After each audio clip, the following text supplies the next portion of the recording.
away, Glorilla play. Songs that made a hit parade. Guys like me, we had it made. Those were the days. What is up, and welcome to the show. Welfare state. Everybody told his weight.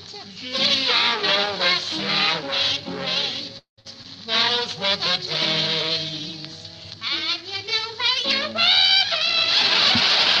Girls were girls and men were men. We are listening to the All in the Family theme song. This is Those Were the Days, performed by Carol O'Connor and Gene Stapleton. People seem to be content.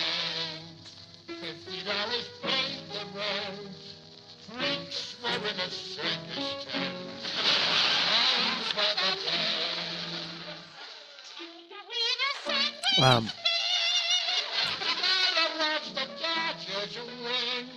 I cried myself to sleep last night. I mean, I think it's all of it. I mean, call Reiner. Rob Reiner's death has hit me high, Karma. Thank you. Yeah, you gotta have the animals. We'll talk about that. Hit me hard, but I mean, I think it was all of it. I mean, I think the events going on in Australia. I mean, it's just no, thank you.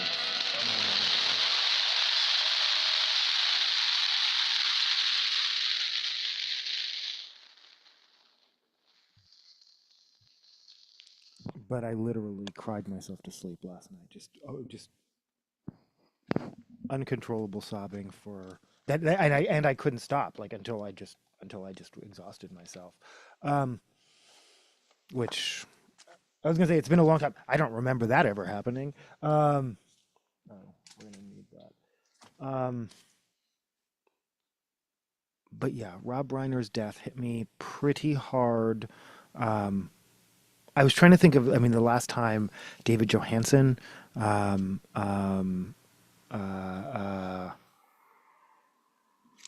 Pete Shelley, yeah.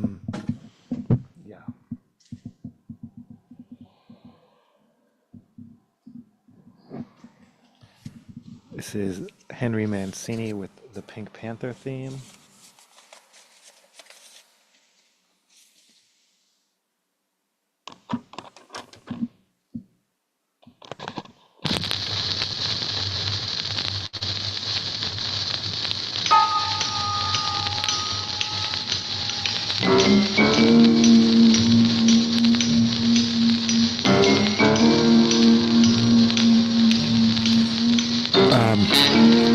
So by now, you probably have heard that Rob Reiner and his wife, Michelle Singer Reiner, and I tried to find out more about her, and I mean, obviously this is a tribute to both of them, because they were both died tragically.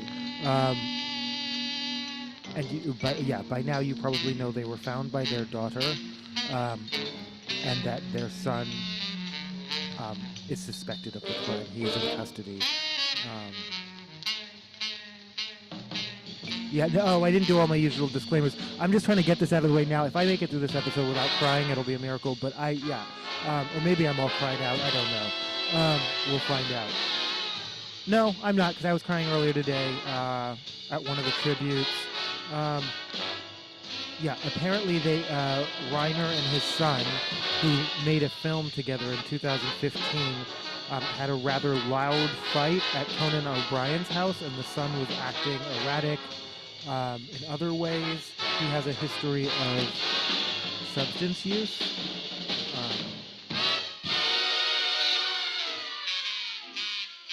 Leave her alone. Leave her alone.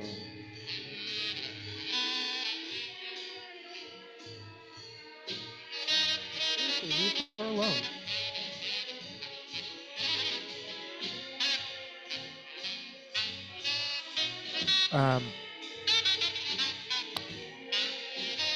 A fight at Conan O'Brien's holiday party.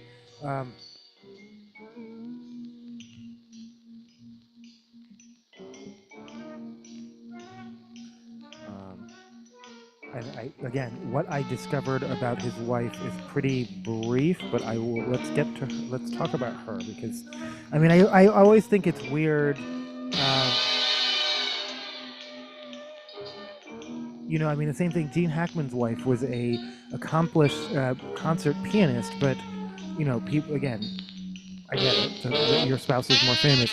However, okay, so Michelle Reiner was a producer and actress known for Misery, Albert Brooks, Defending Your Life, which is a highly they have that listed as 2023. That's absolute. Oh no, I'm sorry.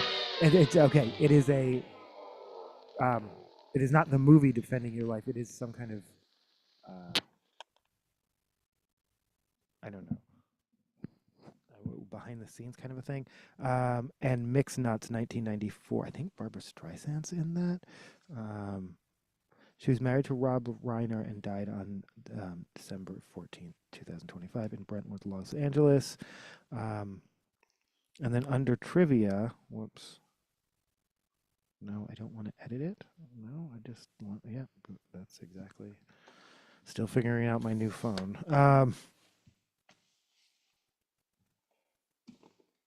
Yeah, she captured the photograph on the cover of Donald Trump's book, The Art of the Deal. Um, that's a random trivia fact. Um, although Trump has commented on Reiner's death, spoiler alert, the comment is not good. When I asked by a reporter, he doubled down. Still not good. Still, but no one meant. Yeah, no. But he actually literally met Reiner's wife, but I don't think who was also an activist, who was also. I mean, I guess she. Yeah. Anyway, we'll get to his comments. Yeah, in fact, let's do that first. Let's get that out of the way, and then we'll get to the tributes, and then we'll. Actually, let's do one thing at a time. First, I'm going to play. This is again off the All in the Family album. This is a bit called "Why God Made Hands," featuring Carol O'Connor and Rob Reiner.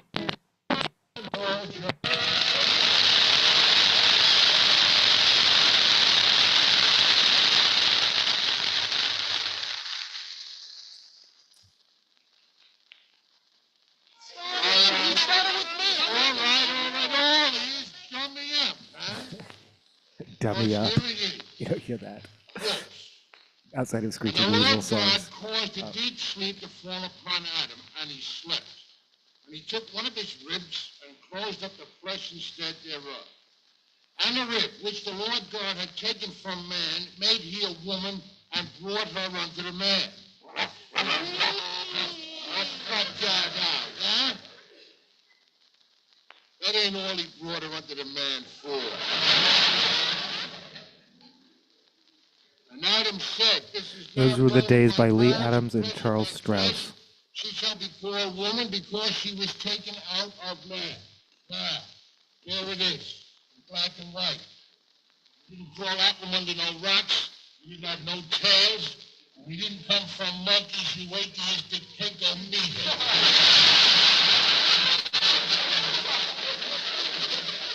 That's a fairy tale. The whole idea of taking a rib out of Adam and making a woman, it's mandrake and magician time. He's comparing the Lord God to mandrake and magician. Can you believe it? No. God is much better now. Well, you may have come from monkeys and bamboos, but not me. The Lord God created me in his image.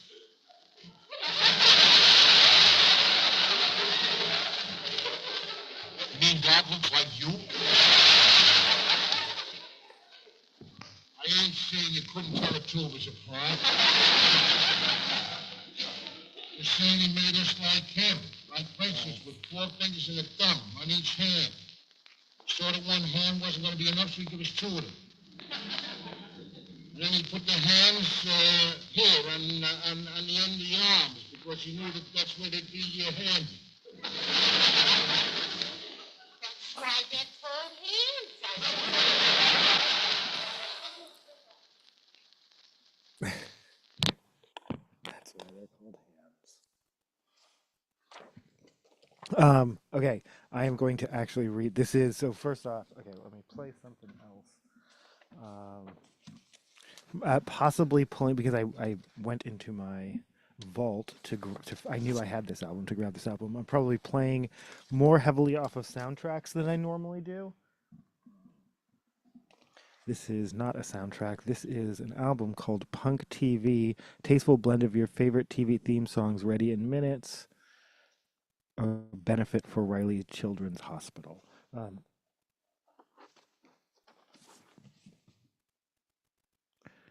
This is Nina Foundry with a cover of Love American Style. Um, Followed by Captain Jazz's Beverly Hills 90210.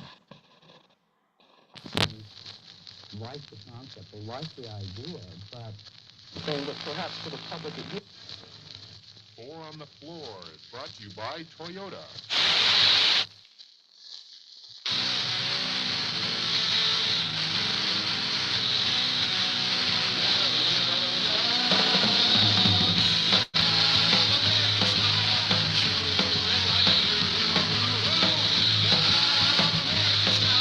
I've seen exactly one episode of Love American Style. It reminded me of That's Incredible, maybe. It was a variety show. But I'm completely making that up. It was an anthology show. Ugh, now I have to look it up. Damn it. They actually remade it or rebrought it back at some point. Okay. It was an anthology show.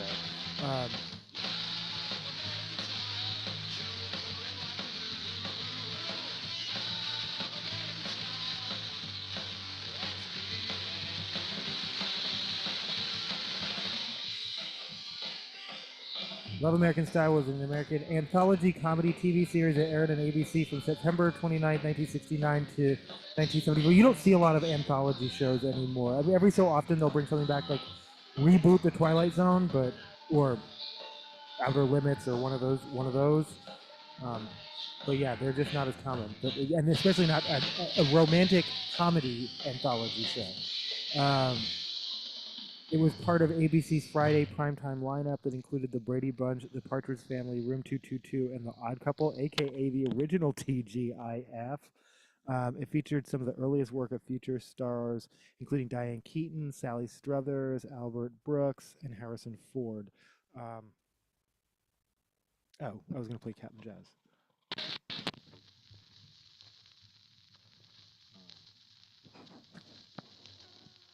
But this is this is the Rob Reiner bio from the All in the Family album that came out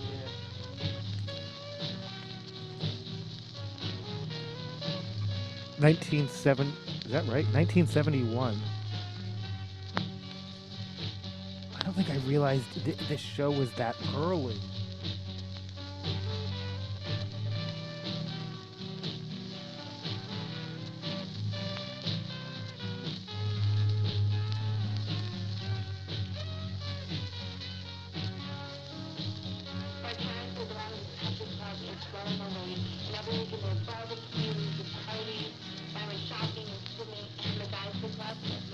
Okay, it implies that it has the closing theme song, but okay. Anyway, Rob Reiner was born in New York City and attended public school there and graduated from high school in Beverly Hills, California. Upon graduation, he decided to launch a theatrical career and worked as an apprentice at the Bucks County Playhouse in New Hope, Pennsylvania. While attending UCLA, he formed the Session, improvisational comedy troupe that performed for 1 year in nightclubs and on network television. He later joined the Committee, another popular comedy theater group. As an actor, Rob has been seen in the films Enter Laughing, Where's Papa, and Summer Tree. I don't think these are the films he's going to be remembered for. And his television appearances include roles on That Girl, Gomer Pyle, and Room 222. Like, that's... his first television writing break came on... Oh, because he's listed as one of the contributing writers on this album. Because he was not just an actor on All in the Family, he was a writer on it as well. His first television writing break came on the Smothers Brothers Summer Show, which led to a writing assignment on the Smothers Brothers Comedy Hour. Since that time, he and his writing partner Phil Mishkin have written a script for a motion picture they hope to be made soon called The Howie Rubin Story, as well as a number of scripts for All in the Family. Rob is the son of actor, writer, producer Carl Reiner, and is married to Penny Marshall and lives in Los Angeles. Dollars. Now, did you see me earlier? I'm going to call BET Shop again. The judges give Mark Maimone 3.5 stars. David Rotter received.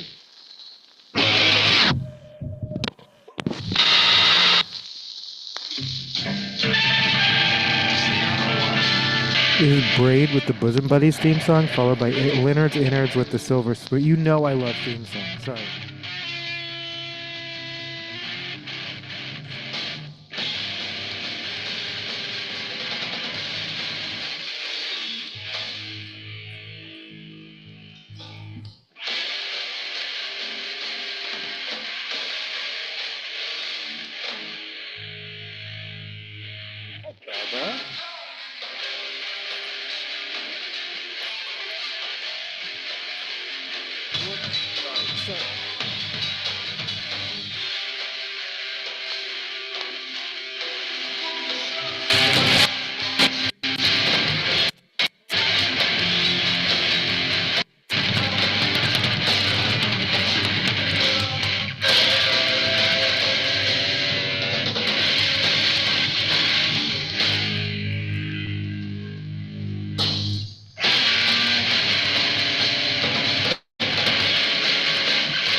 Have you ever seen that video where it's like a kids group and the drummer's like in a costume and yet they are just like, it's like full on like double bass pedal, like, you know what I'm talking about? This feels like that.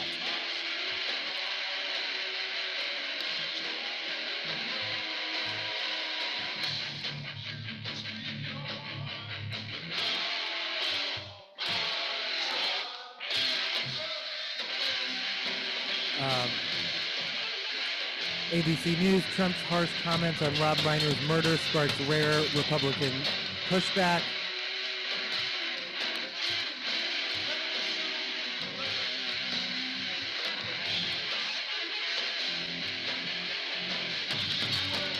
I'm not even going to repeat what Trump said. Just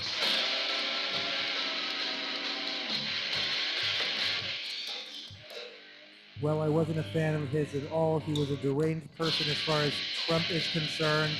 He said in third person about himself, not Rob Reiner.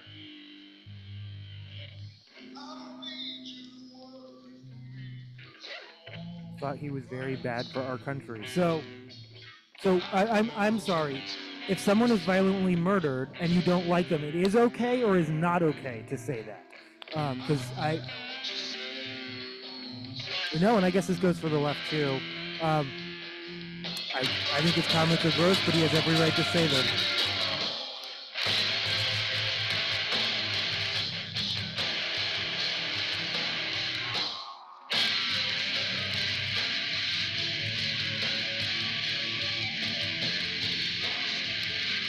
Still belong, get me wrong.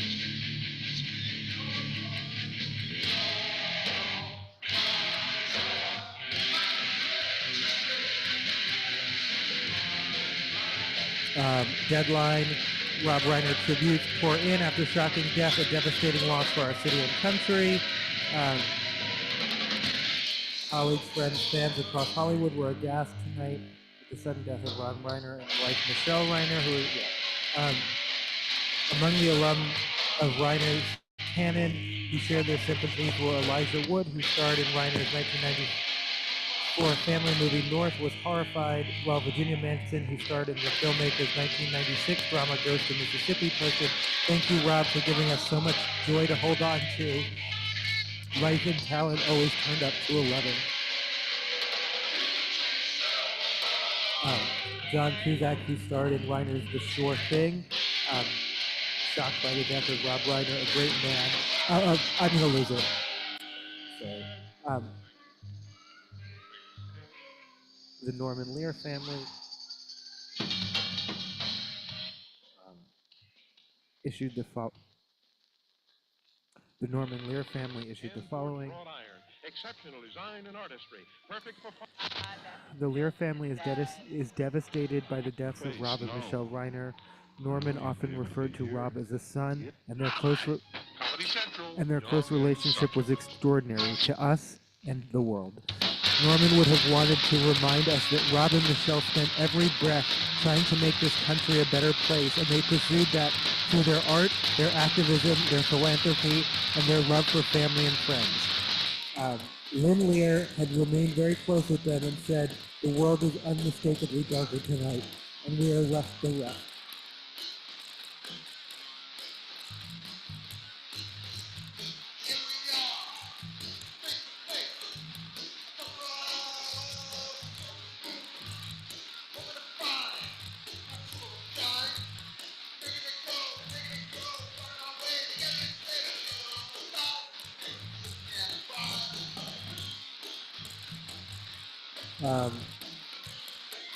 Also sharing their condolences and so no, if you're wondering why,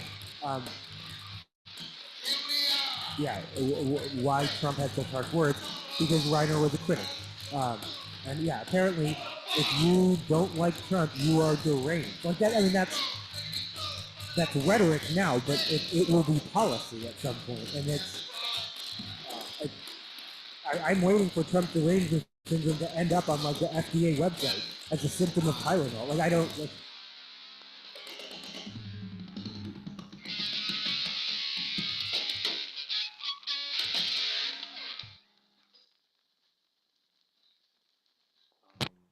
and just as a reminder, making up syndromes to describe people you don't like or perspectives you don't agree with is, like so much that they do, ableist. Is itself ableist because it detracts from real illnesses and real syndromes. And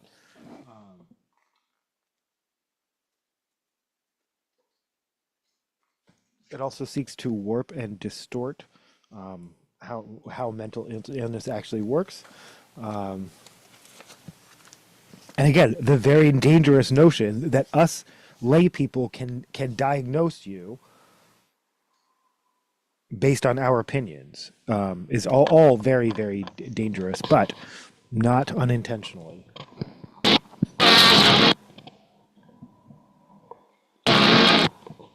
Shit. Okay. I am still figuring out.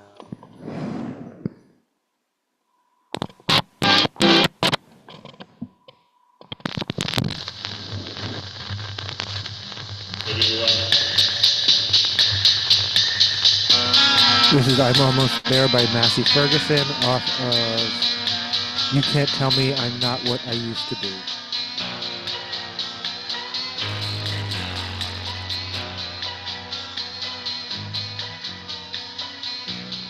Goodness gracious, so I went to seek the sun. Just some things that I only heard. Nancy Pelosi wrote, personally, Rob cared deeply about people and demonstrated that in his civic activities, whether by supporting the First Five initiative or fighting against Prop 8 in California. I have a whole article about that one. Civically, he was a champion of the First Amendment and creative rights of artists, and professionally, he was an iconic figure in film who made us laugh, cry, and think with the movies that he created.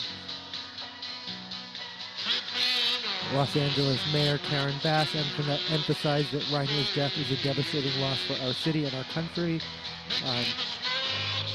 Gavin Newsom and first partner? I've never heard that phrase before. Wait, first? Okay. Jennifer Seabell Newsom. I'm not... That's fine. Issued the following statement. Jen and I are heartbroken by the tragic loss of Rob Reiner and Michelle Singer-Reiner. Rob was big-hearted genius behind so many classic stories we love, with projects as wide-ranging as The Princess Bride to A Few Good Men. His boundless empathy made his stories timeless, teaching generations how to see goodness and righteousness in others, and especially encouraging us to dream bigger. All right, no one says Gavin Newsom doesn't have a good press agent. That empathy extended well beyond his films. Rob was a passionate advocate for children and for civil rights. From taking on big tobacco to fighting for marriage equality to serving as a powerful voice in early education, he made California a better place through his good works.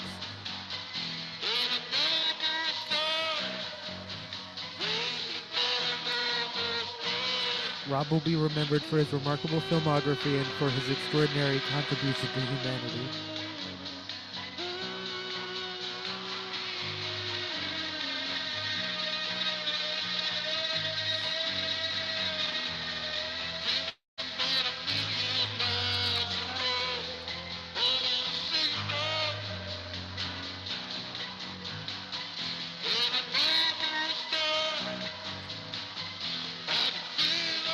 Paul Feig. Rob was truly my hero, a true visionary titan and a lovely, lovely person. One never knows if it's proper to post during something as tragic as this, but I want the world to know that with what so many of us know in the industry, Rob was the best.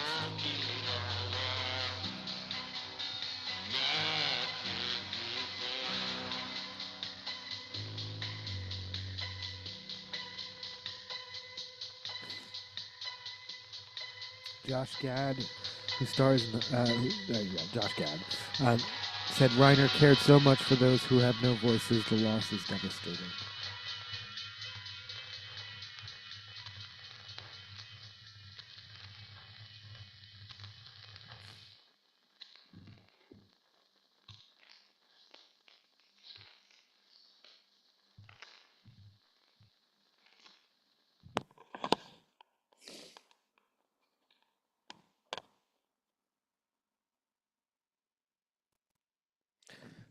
Primetime Emmy winner Paul Walter Hauser expressed a feel-good man is the reason I became an actor. Rob's filmography behind the camera is the reason I want to direct and still do.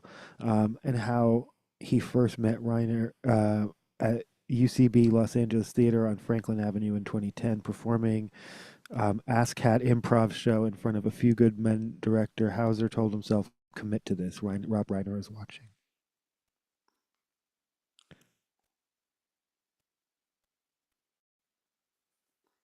O'Shea Jackson Jr.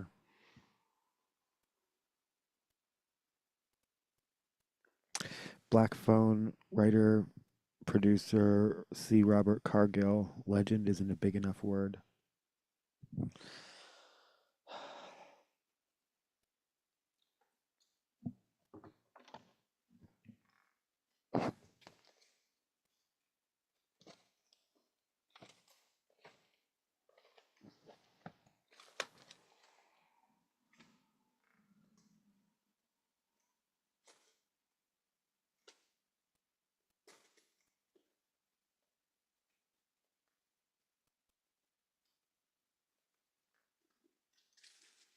This is something off of Live, Laugh, Love by... Oh. This is probably Hollow and Tethered.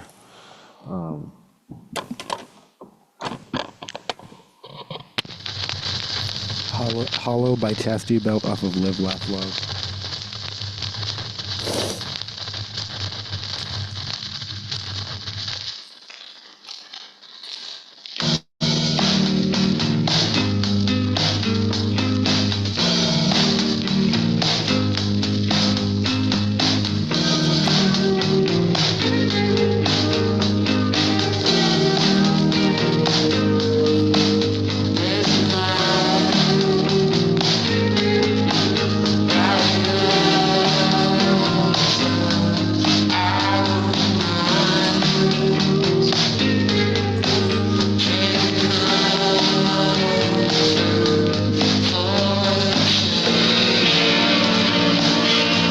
But then, I'm sorry.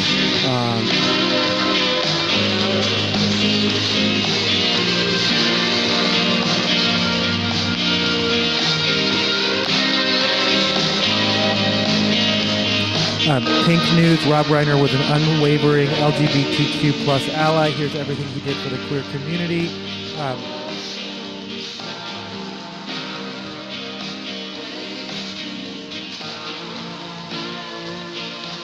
In 2009, he co-founded... basically, if you appreciate the right to marry a person of any gender you choose in America, while we still have that.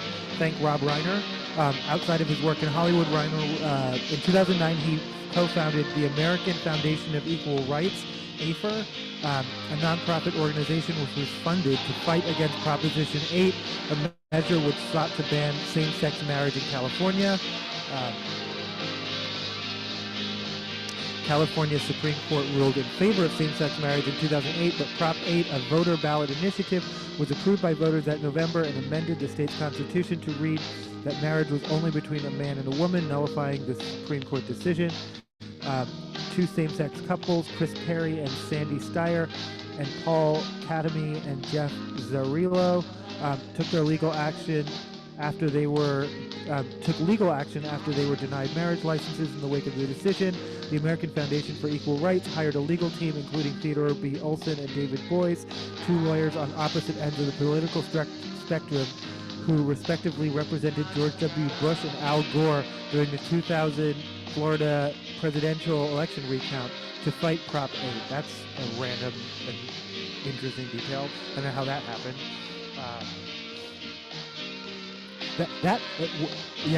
Anyway. The challenge, Hollingsworth versus Perry, eventually paved the way for the Supreme Court to take Obergefell versus Hodges, which resulted in the nationwide legislation of same-sex marriage in the U.S.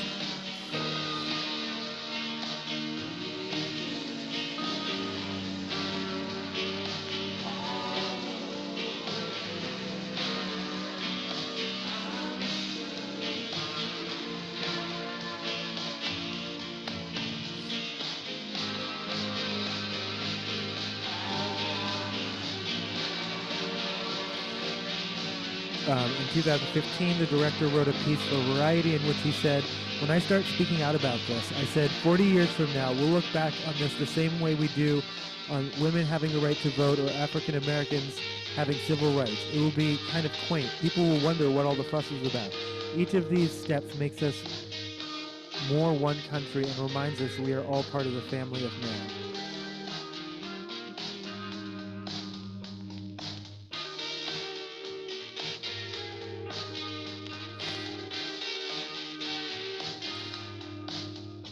At a Human Rights Campaign LA dinner in which he said society needed to move past singling out transgender, LGBTQ+, black, white, Jewish, Muslim, and Latino people.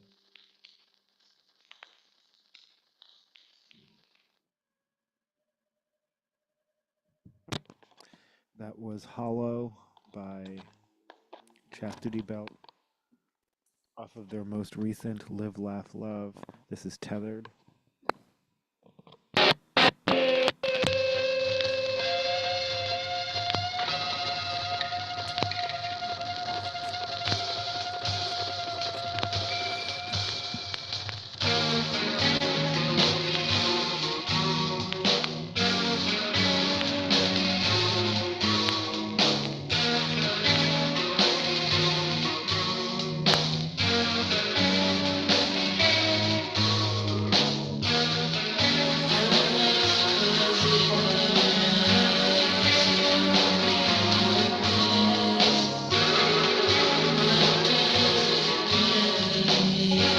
Anthony Geary, who played Luke on General Hospital, dead at 78, also 78.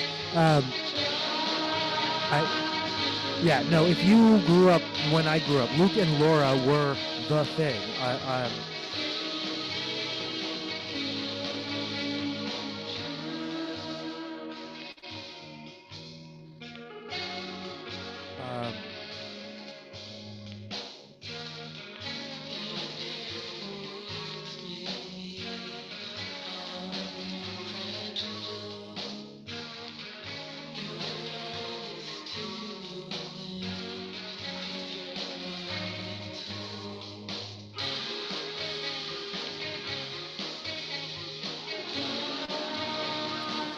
And then actress Rachel Carpani, most known in her own country of Australia for the long-running McCloud's Daughters, known in America for things like NCIS Los Angeles.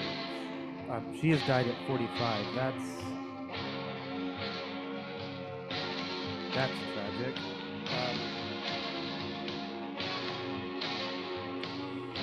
Seattle Times, life-threatening floods possible near Tukwila as the Green River levee fails. Yeah, no, I mean, again, this is closer and closer. Like, Auburn is King County, but it's like at the border. It's practically Tacoma. But Tukwila is like, that's just over there. Like, that's, I mean, I guess I'm on the right side of the river, but no, the levee has broken. Green River, for context, Green River College is my college. Go Gators. Though I'm currently not taking any classes because my scholarship ran out, and even when I do, they're typically online. But nonetheless, this is like my college.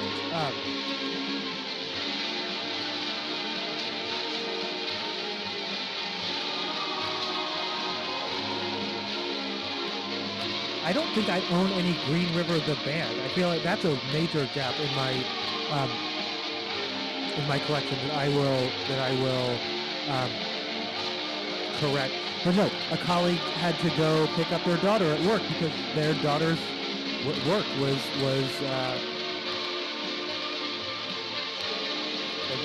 evacuated, I guess.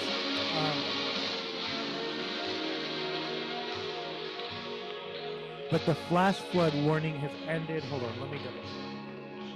So first of all, we've not only made national news, we've made international news because we made The Guardian.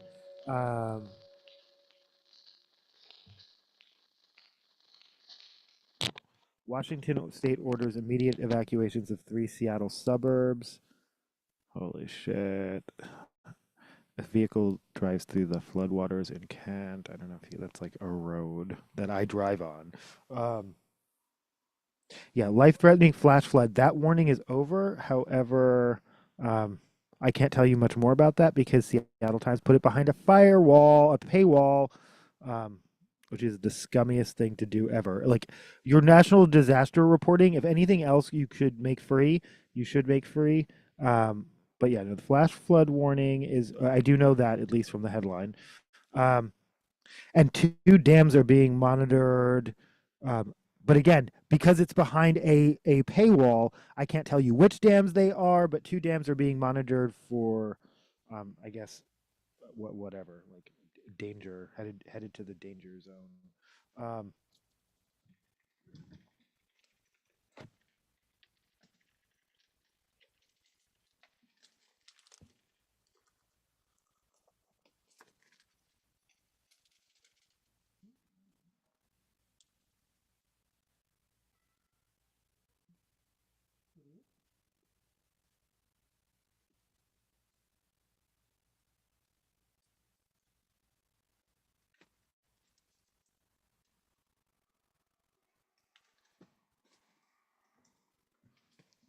This is minus the bear.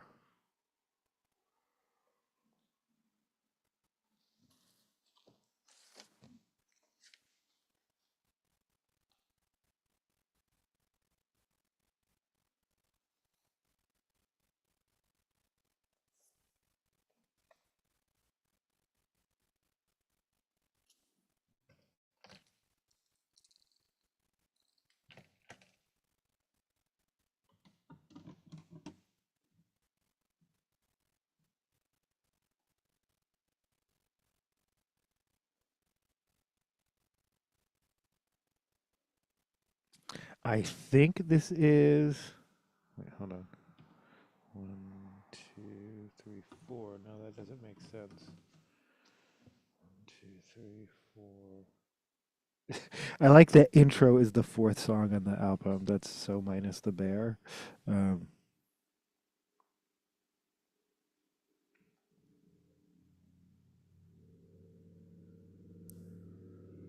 No. Okay, I don't know what I'm playing. This is something by Minus the Bear. This might be intro. I don't think I finished the thought. My favorite Jean Stapleton factoid is she did not do the Edith voice for free. She very politely declined numerous talk shows throughout the years and said, I'm here as myself. I want people to see me as myself. I don't do that voice for free, which so valid.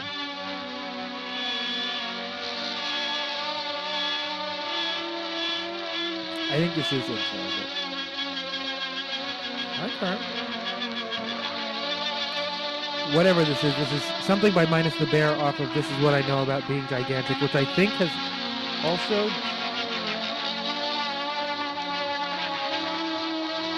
This is a limited... I'm playing it off of a limited Coke bottle edition.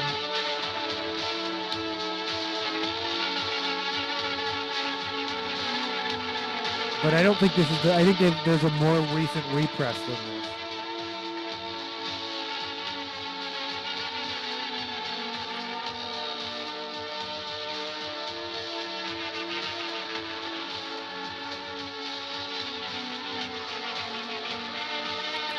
You can tell I'm just avoiding other stories.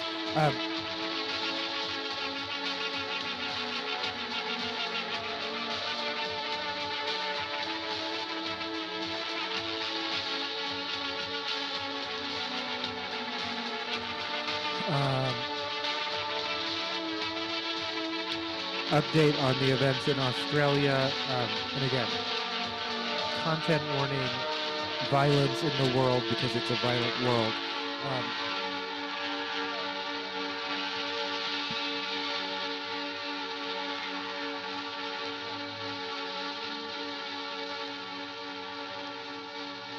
Oh, and then the Weather Channel just reported, back to weather news, but the Weather Channel just reporting atmospheric rivers will soak the West Coast this week, including flood-weary Washington State.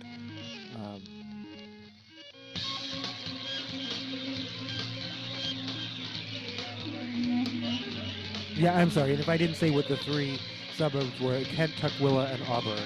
Not all of them, but parts of Kent, Tukwila, and Auburn, and Renton. My office actually closed. Our Renton office is closed until further notice. Just, I think, out of an abundance precaution. I don't think I'd be amazed if it was flooded over there, but.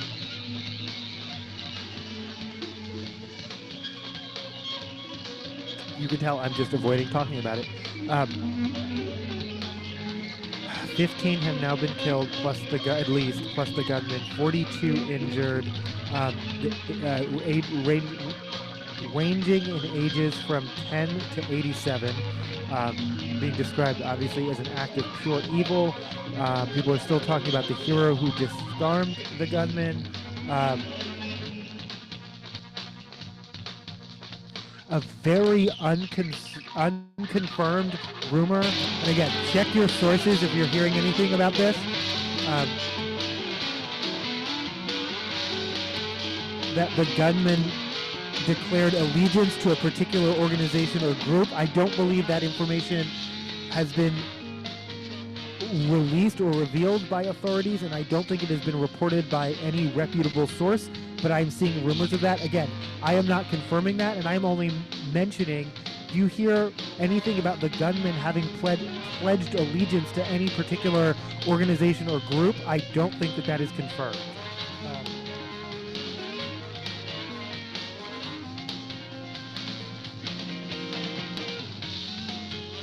The Australian legislature is immediately moving to tighten the country's already strict gun laws because they're not fuckheads. That's what you do. Because that's what you do if you have a decency and a moral center.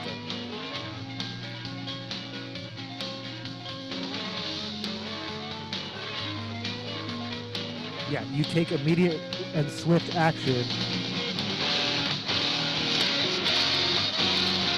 and you lament the fact that it took something like that to bring you to that, and you vow to do better next time.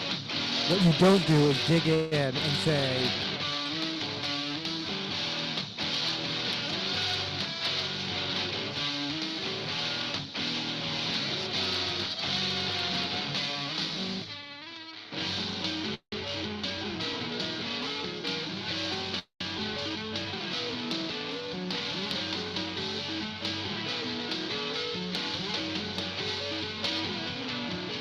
what you don't say is these things happen, which Trump actually did not say about the victims of the violence in Australia, the anti-Semitic violence in Australia, though he did say that in part, and I have a screenshot because they're going to say you took that out of context. I'm going to read the entire quote, and then you can decide for yourself whether it was a decent or sensitive or appropriate thing to say. CBS News is reporting the FBI is offering $50,000 reward and has released a video or stills from a video, one or the other, of a person of interest, a different person of interest, not the one that they have released. I am going to actually go with, you know it's rare, and when I'm defending the police,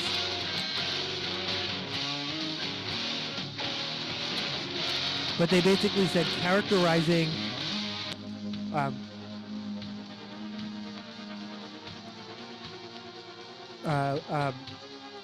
having someone a person of interest, interviewing them, doing whatever you need to do, and then releasing them, that shouldn't be considered a failure or a mistake. It is part of the process, and I think that that's okay too. I think I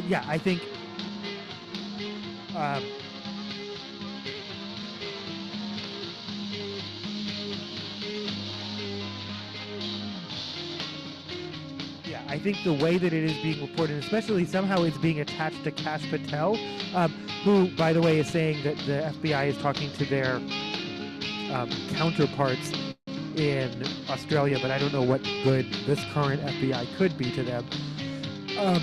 But no, I actually, for once, shockingly, believe the police that they were pursuing an avenue. I mean, maybe this is a cover-up for the fact that they racially profiled someone and then let them go. I think that's also a distinct possibility, but I think they pursue one avenue, they pursue another avenue. That is par for the course. It's only because it's very, very high profile that you're seeing things like that. I think oftentimes persons of interest get interviewed and then quietly released and you never hear about it because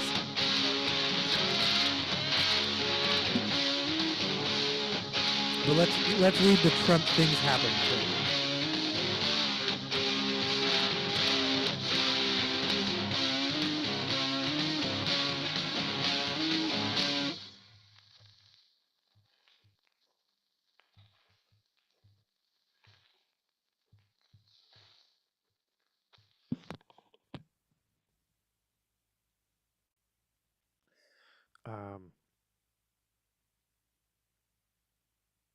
Trump, speaking at a White House Christmas reception, first praised Brown as a great school, really one of the greatest schools anywhere in the world, but the president then said, things can happen.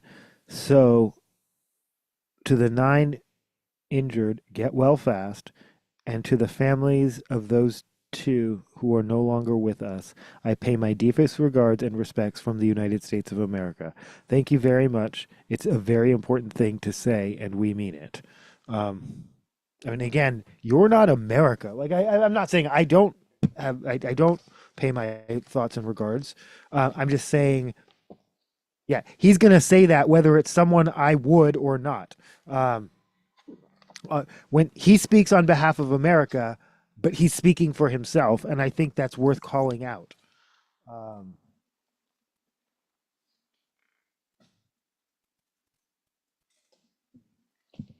Because it's fine on the occasion when he happens to say something I agree with, though essentially he's just saying thoughts and prayers, but I don't disagree with that. I just think thoughts and prayers are meaningless without action. Yeah, there's nothing wrong with thoughts and prayers just by themselves. They're meaningless without action.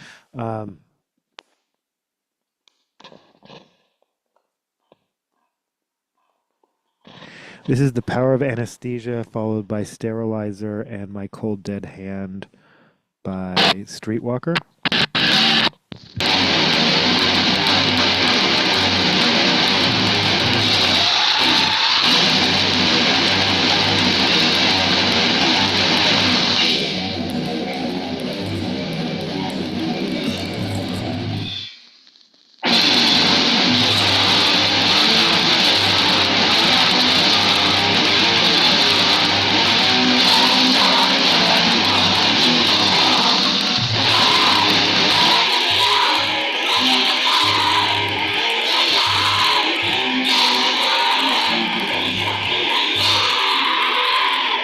I miss Streetwalker.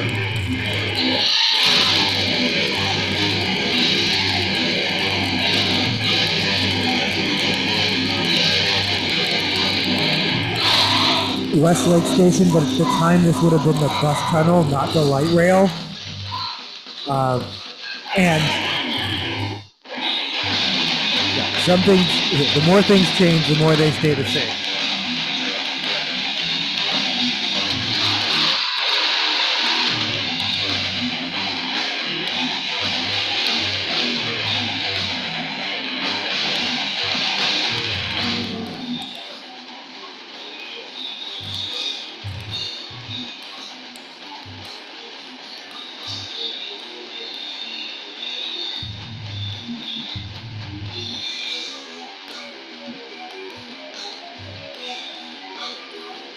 The victims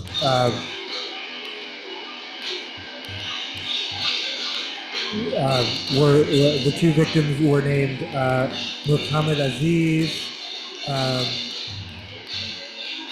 Muzkov, who was studying neuroscience, and Ella Cook, who was a sophomore from Alabama, who was vice president of Brown's College Republicans. Which I also, because it just felt like rage bait or clickbait, I was like, is that actually true? That is actually true. Though there's no, as yet, there's no, well, we will find out more, but it doesn't sound like this was politically motivated.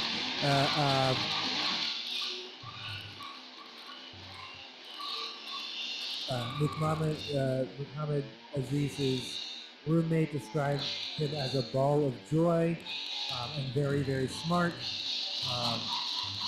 U.S. ambassador to Uzbekistan, as he was Uzbekistan American, said this is tragic and deeply sad.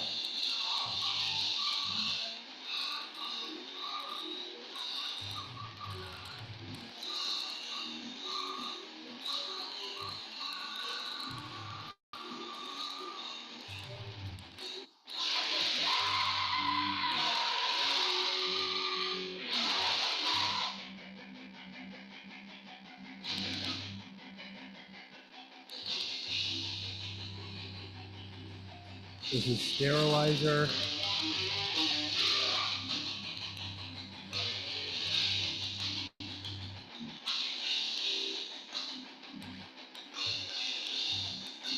Recorded and mixed February 2010 by Joe Rizzi at Low Cut Studios. www.myspace.com/Joe Rizzi.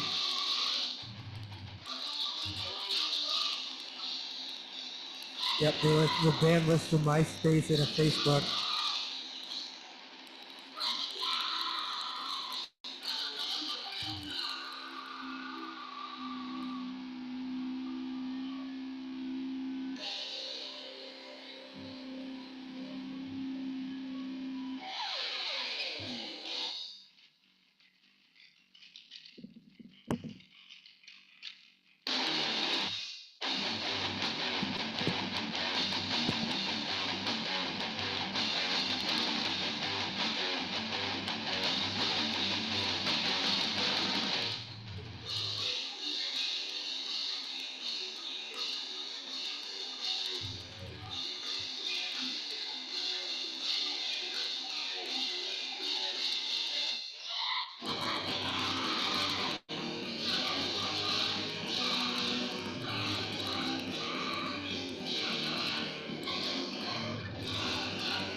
So I reached out to a good friend and basically was just like, I am devastated. Like it's just all of it.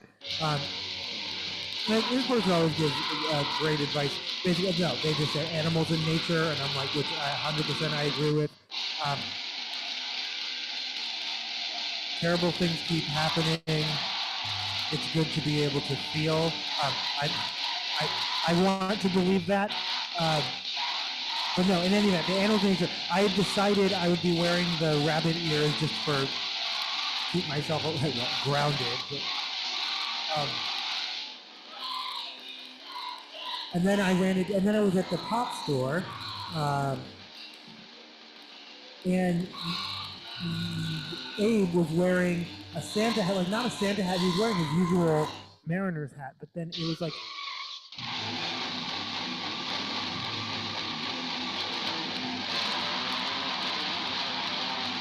just keep your eyes open.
This is Grumpy Cat's Worst Christmas.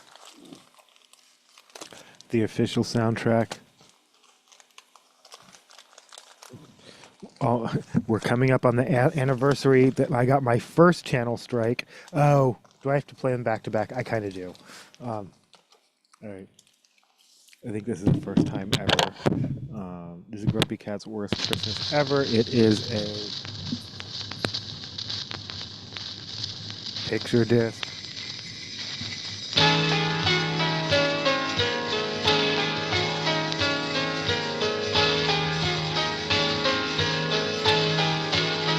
Oh, because I'm on the wrong side.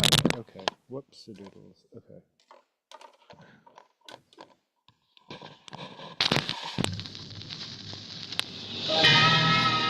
It's hard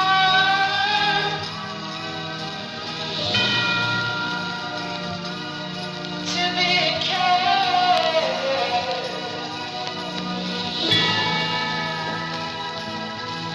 at Christmas.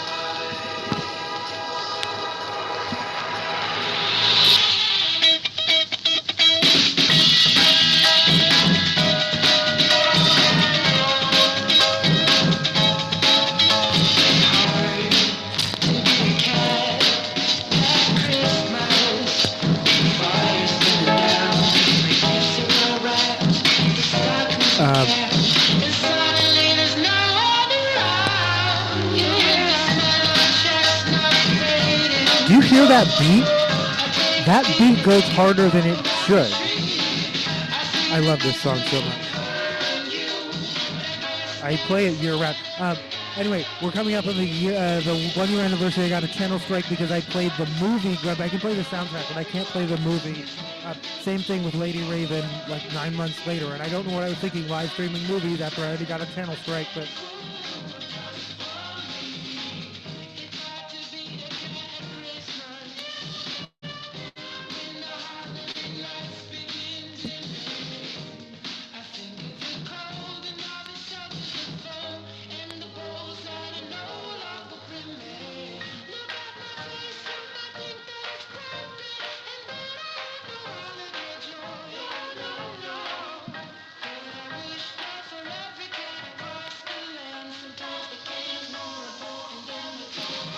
I have so many questions about this song. I want to put mostly who is Cats Across America. This is attributed to Cats Across America. Also, Hands Across America 40th anniversary this May, coming up in 2026. But who is Cats Across America?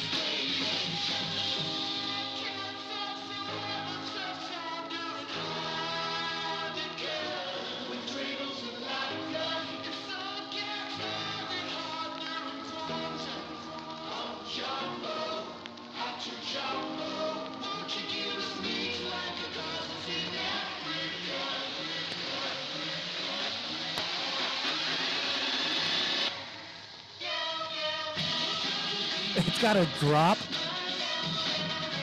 Again, listen to that beat. Someone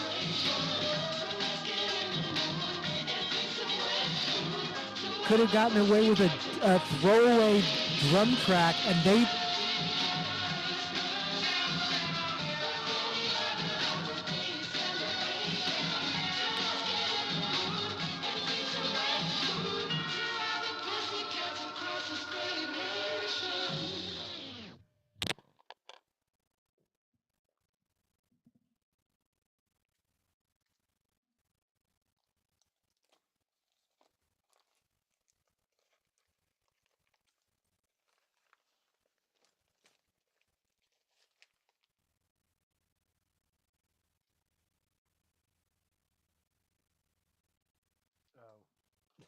Have me when.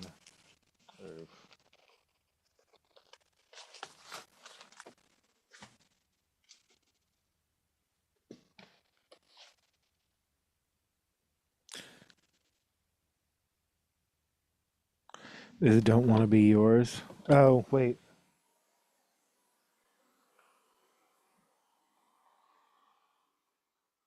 Yeah, yeah, it's my favorite song on the record. This is original music from the motion picture Trap, Lady Raven, songs written and performed by Salika.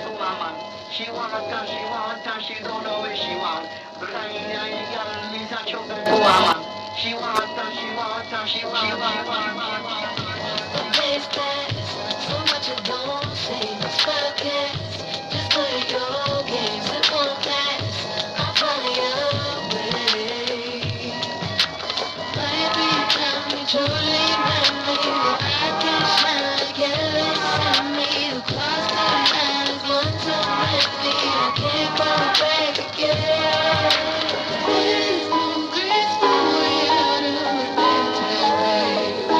In any event, yeah, okay. Like, wow. Okay.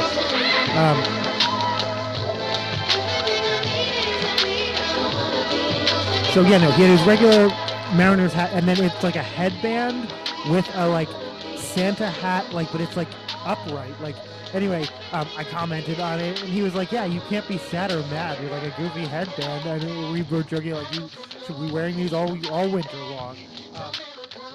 But anyway, like I said, I had already made the decision I'd be wearing bunny ears. I did the makeup. But then I had to do like the death metal eyes because I'm like an edgy bunny. Black Bunny.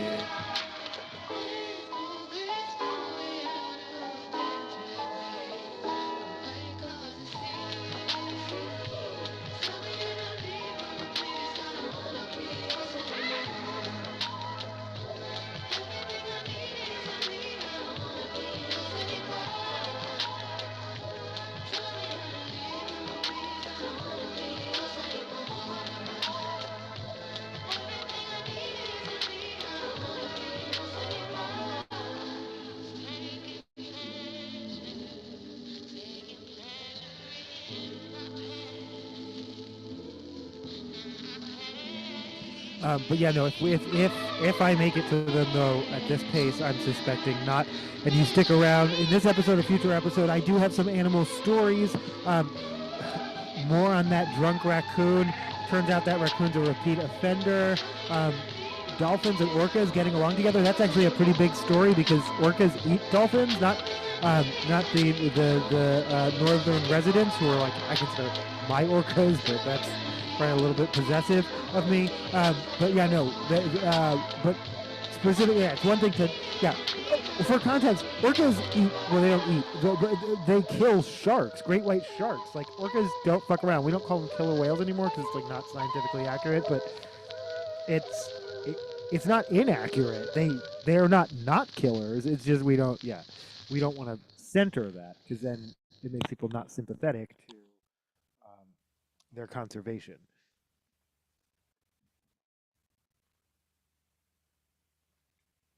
But they're fucking some. But they're some fucking killers. Um,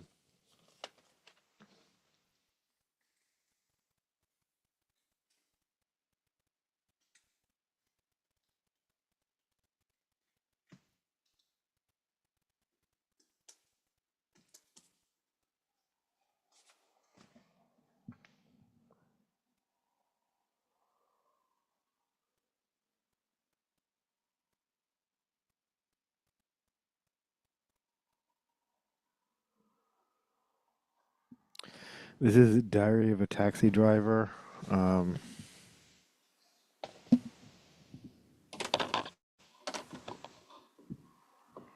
Which is the Clash song that references this, or not references it, that quotes it directly?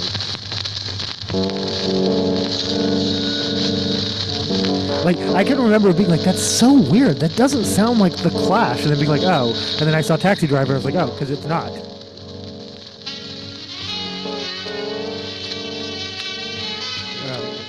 It was actually the theme from Taxi Driver.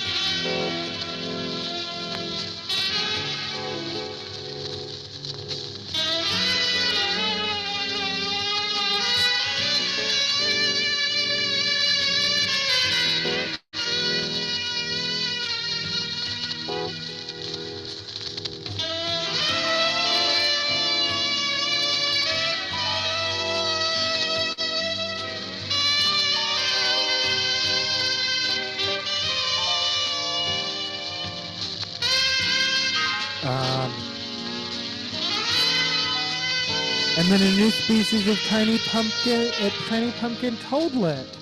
I have pics.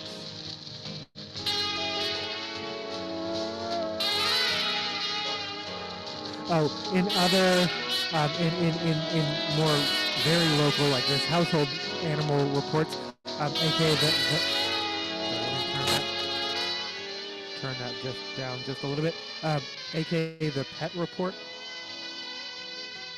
This feels very late night. Like it's not quite late enough for this yet, and like I need to turn down my mood lighting. Like I need to do like the mood lighting.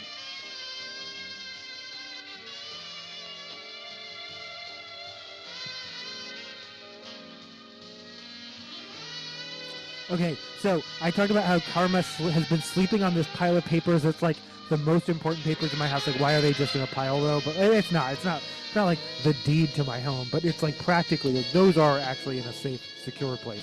But it's like, I don't know, current bill, like things like tax forms, like things I need. And she's just been sleeping on a pile slowly, like, I don't know, like clawing them apart. And like, yeah, no. So I switched them out with decoys. Like I literally just like switched them out with like just a random pile of like basically recycling, just like paper I don't need. And now she won't sleep on it. Like I joke about it. I call her Carmageddon. But it's interesting. Like if it's not destructive, she's not interested. As yet, she hasn't fallen for it. Or maybe there's something or some property of the originals that my decoys don't capture, or maybe no, she does this though. She all her like well that's the beauty of it because she'll have a box in a particular place and that'll be her box for a while and then she'll get bored with it and she'll never use that box again, which is good because then I can just recycle it because I don't need random empty boxes all over the house. But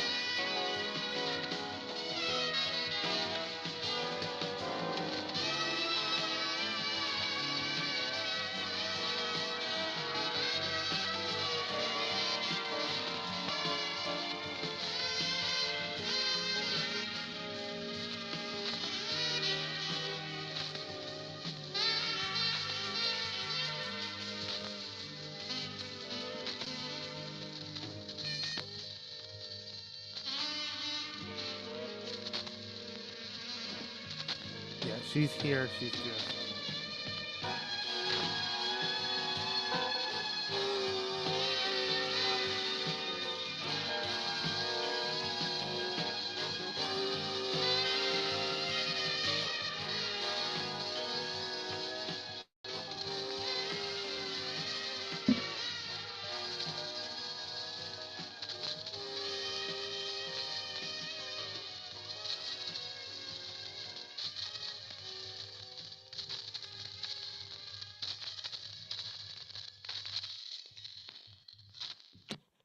All right, this is all the animals come out at night. That's not what it's just called. Diary of a Taxi Driver, narrated by Martin Scorsese, narrated by Robert De Niro.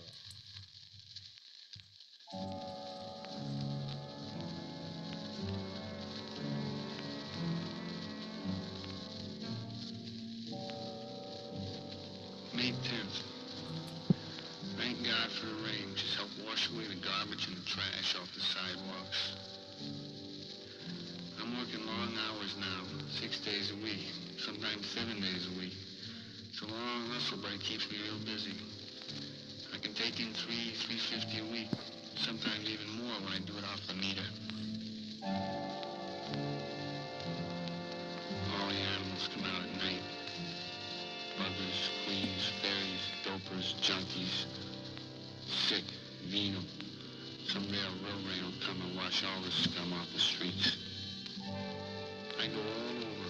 I take people to the Bronx, Brooklyn. I take them to Harlem. I don't care. Don't make no difference to me. It does to some. Some won't even take spooks. Don't make no difference to me. Each night when I return the cab to the garage, I have to clean the back seat. Some nights I clean out the blood. 12 hours of work and I still can't sleep. Damn. Days go on and on. And they don't end. All my life needed was a sense of someplace to go. I don't believe that one should devote his life to morbid self-attention. I believe that someone should become a person like other people. But yeah, no, I do. Yeah, Karma, she's here. She's just chilling in her own. She's sleeping in her box of records. Speaking of her love of boxes, she went outside today. And again, for those who are like, that's so irresponsible. I don't. In my world, she wouldn't be an outdoor cat, but I can't keep her inside. I try and keep her specifically in at night because obviously that's when predators and also especially now that it's winter, I'm like she'll run out the door when I let the dogs out for their last, like, before I go to bed, relieve themselves opportunity. She'll dart out and I'm like, girl, it's like it's midnight. You're not coming into the morning. And then in the morning she's wet and she's soaked and she's wet, and I'm like, okay, but that was a personal choice that you can learn from or not. She continues to make it. But today she went outside. I don't know, it was quite windy. She went outside and then, like, almost immediately wanted to come back inside, which is fine.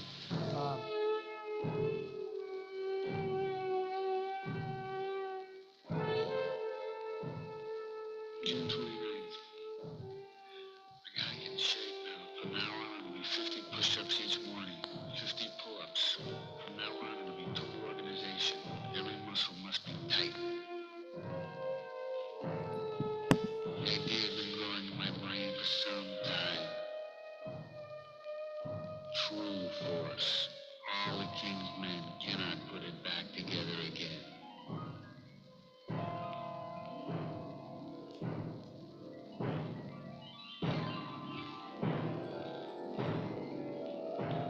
You talking to me?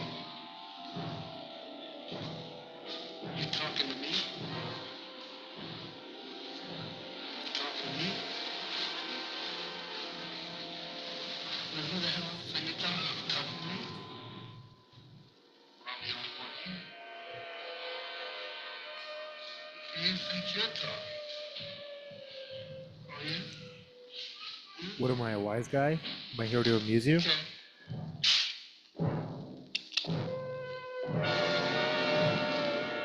Listen, you screwheads.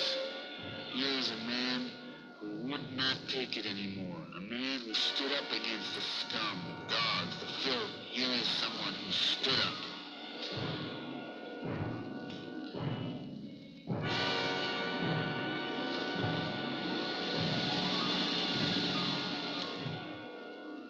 Now I see it clearly. My whole life is pointed in one direction. I see that now. There never has been any choice for me.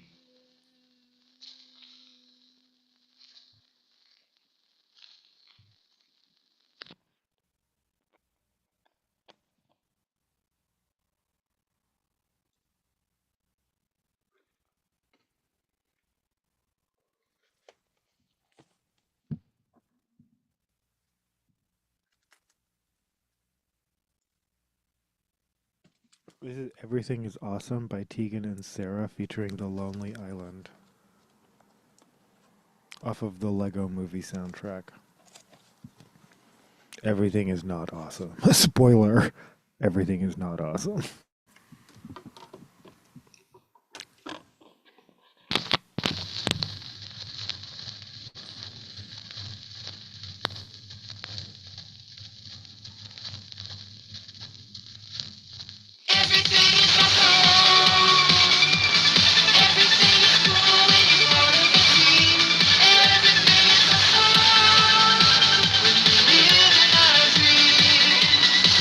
If you just Google Trump C, and I can't remember what I was actually Googling. What was I actually Googling?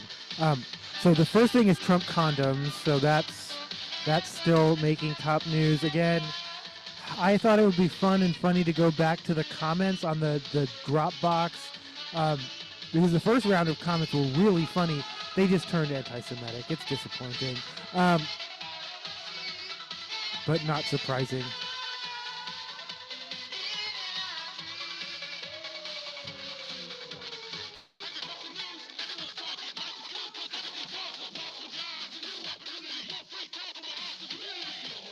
Lost my job. More.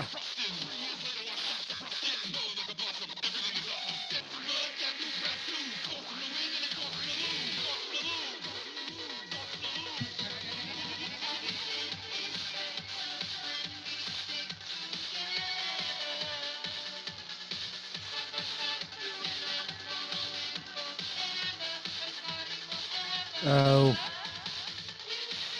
All right, I'm seeing a new flaw in my plan. While okay, we'll get to it. But then yeah, no other finish the sentence prompts include Trump checks coming soon. Nope. That's we'll get to it. I got. Hopefully I won't get stuck on that for another 4 hours tonight. And then Trump coin toss, which I wasn't going to report at all because again, for me, it's about his policies and rhetoric and all that that's so harmful and dangerous. I don't really give a shit like that he apparently can't toss a coin. Like yeah, that's not my interest. But Army, Navy, look it up. I don't care.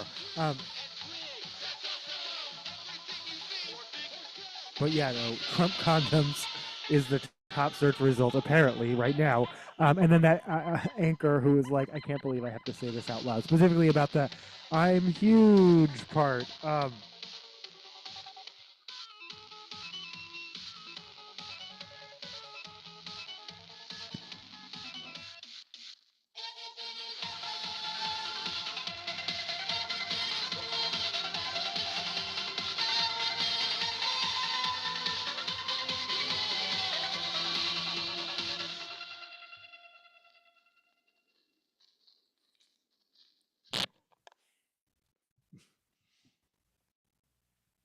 Lost my job. New opportunity. Spend more time in my awesome community. This is On My Mind, followed by Take It on the Run, which is off of Ruin Johnny's Bar Mitzvah by Me First and the Gimme Gimmes.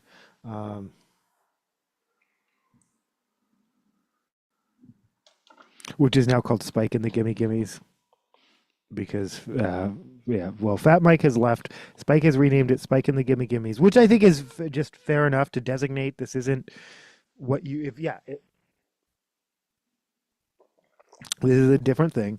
But Mike implied, like, ego-wise, yeah, that makes sense. What the fuck am I doing?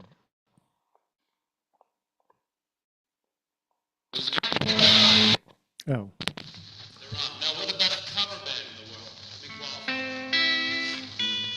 Oh shit, I'm on the wrong side. What the fuck? It literally says this side. Okay, me too. I just can't read.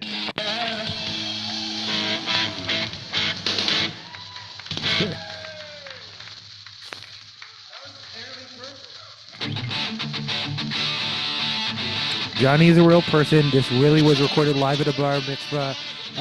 It's one of their record executives' like sons.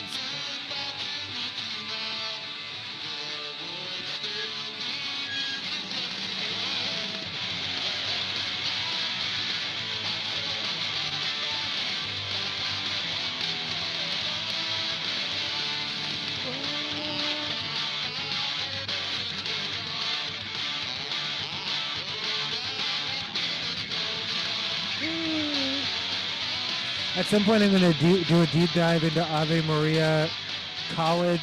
Basically, Domino's guy, Tom Moynihan, who previously most famously bought his brother out of the Domino's business for for the price of a VW Beetle, which I bought a VW. I don't know. For context, I bought a VW. Oh no, I never bought a VW Beetle. Oh wait, I bought the engine of the VW Beetle for about $425. Okay, I don't know.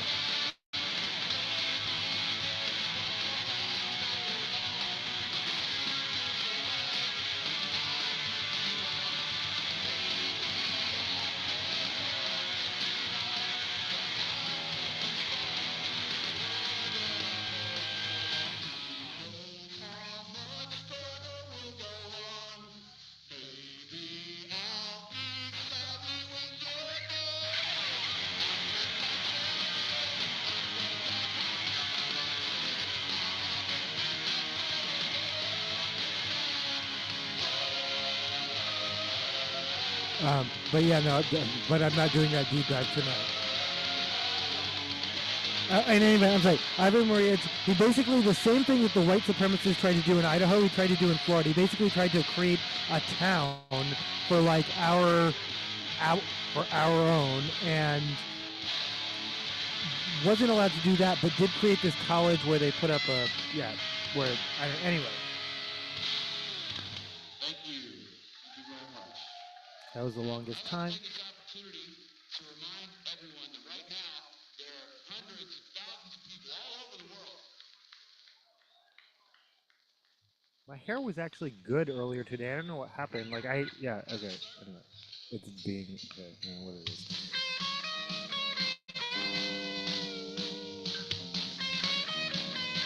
In more local news, and then we'll get to like international headlines and whatnot. I think I'm going to get pretty local.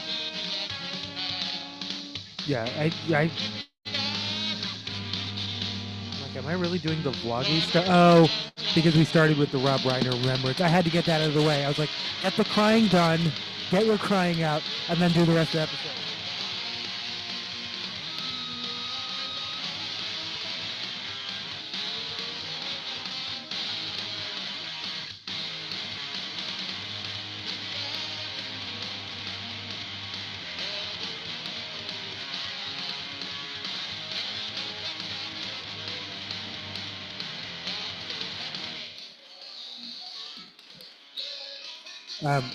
The individual shot right down there on the corner of Othello and MLK on December 2nd was named Christian Hadley Nelson. There's an ongoing memorial. There was a protest. I guess about 100 people showed up or so. The next day, I missed that. Apparently, the street was closed for. The street was closed for 12 hours. Apparently, the body was left there that whole time. That's unconfirmed. Some people are questioning whether this individual was actually armed. And they said there was someone who lived unsheltered right here at the park, which means I know that. I would have known that the person who died is someone I knew.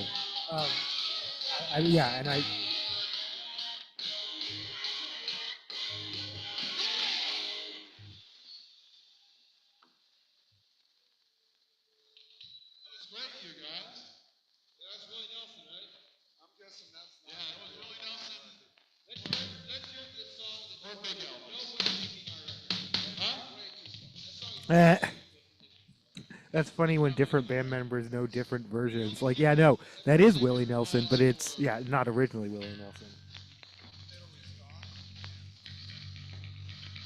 And that's their problem. Everybody, this is not our problem, it's your problem. Me too.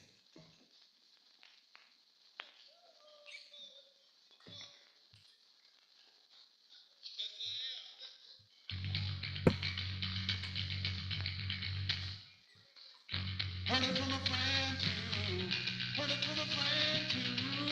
Heard it from another you've been messing around. Let's take it on the run. Say I got a boyfriend. You're up there every weekend. I'm talking about you and it's making me better. But I know the neighborhood. You know carrots aren't good for rabbits, right? I mention that every single time, but like disclaimer, carrots are good for rabbits. The only reason carrots are associated with rabbits is because of Bugs Bunny, and the only reason carrots are associated with Bugs Bunny is because of their um, um,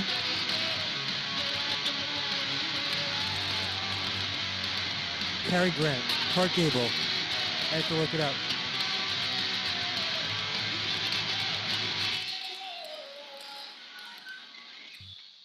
Cary Grant carrot movie.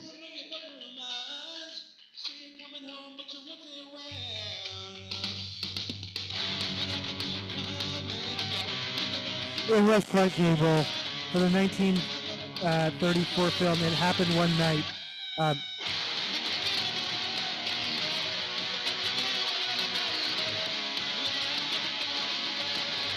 the iconic carrot munching scene belongs to Gable, influencing Bugs Bunny's classic munching style.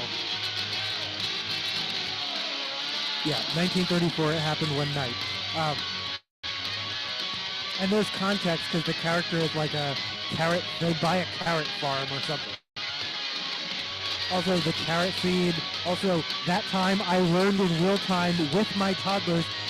Oh, that's why he waited and waited and waited and waited and waited and waited. It's not just about patience or perseverance. It's literally about carrots. They have one of the longest growing cycles. Anyway.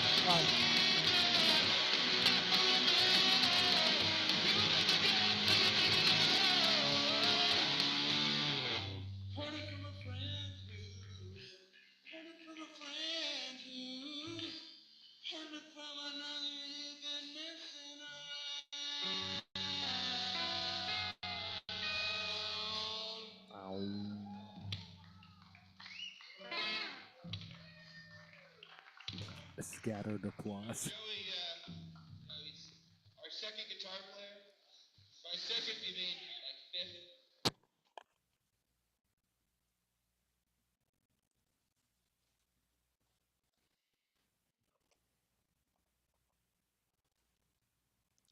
Again, that was me first in the Gimme Gimmes off of Ruin Johnny's Bar Mitzvah with The Longest Time on My Mind and Take It on the Run, recorded live at a real bar mitzvah. Does it have a date on here? Somewhere, yeah, no, like the actual, like, okay. Other, oh.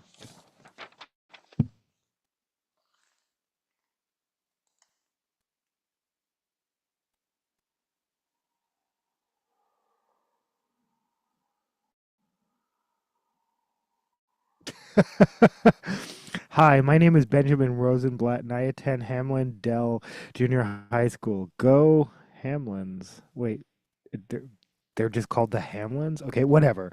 A few months ago, my family and I were invited to Johnny Wickens bar mitzvah at the Calamigos Ranch in Malibu. I don't know Johnny very well, but my dad insisted that I go because he said there would be people there who would advance my career. Also, he said that there was an ice cream bar and that Me First and the Gimme Gimmes were playing. I didn't know what the big deal was. I mean, already saw Twisted Sister play at Mike Fink's bar mitzvah a few months before, and Mudvayne at Sheila Wasserman's bat mitzvah a week before that. Plus, I can get ice cream anywhere. This doesn't feel. um,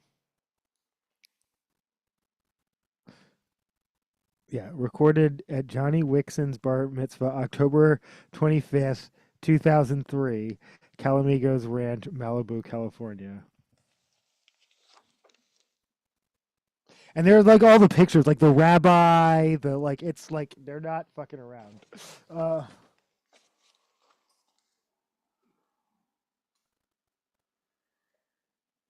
All right, this is the record I have never been able to do. I wrote 45 for sure. Okay. I'm gonna me when I'm gonna disagree with my previous. This is so many white tigers. Um, this is one of the most obscure records in my collection, but I say that I don't know. But yeah, this is so many white tigers. There's off of Weird Forest. There's so little I can like. Eliza vocals, Ned guitar, Gerald drums, recorded by Chris Woodhouse, mastered by Weasel Walter. Fucking GeoCities! No, I already said Maya. This band has a fucking GeoCities. It's a picture disc. So someone had the money for a picture disc in like. Oh, Weird City is the record. Weird Forest is the record label, not the name. Oh, this is a okay. I don't know what side I'm on, but one of these sides has a song called Macaulay Culkin. This feels like the right speed right now.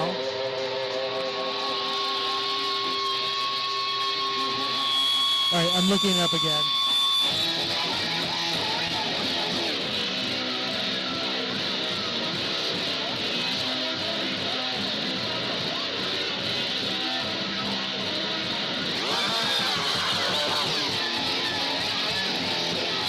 I think this is the correct speed, and that's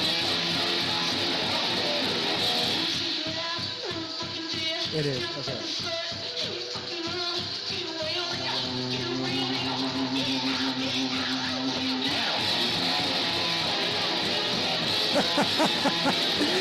If you search up so many white, the top result is people. Well, they wouldn't think so. That always had me.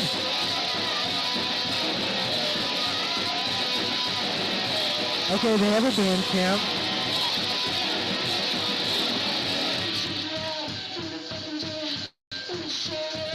Fuck equals death.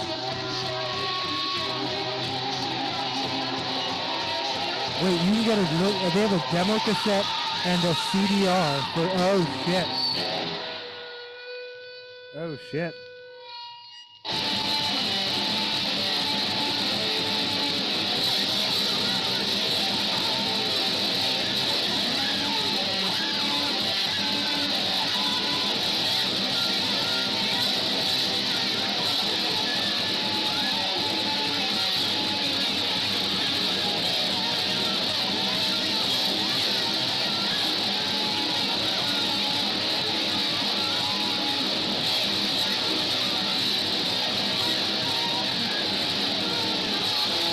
San Francisco, California.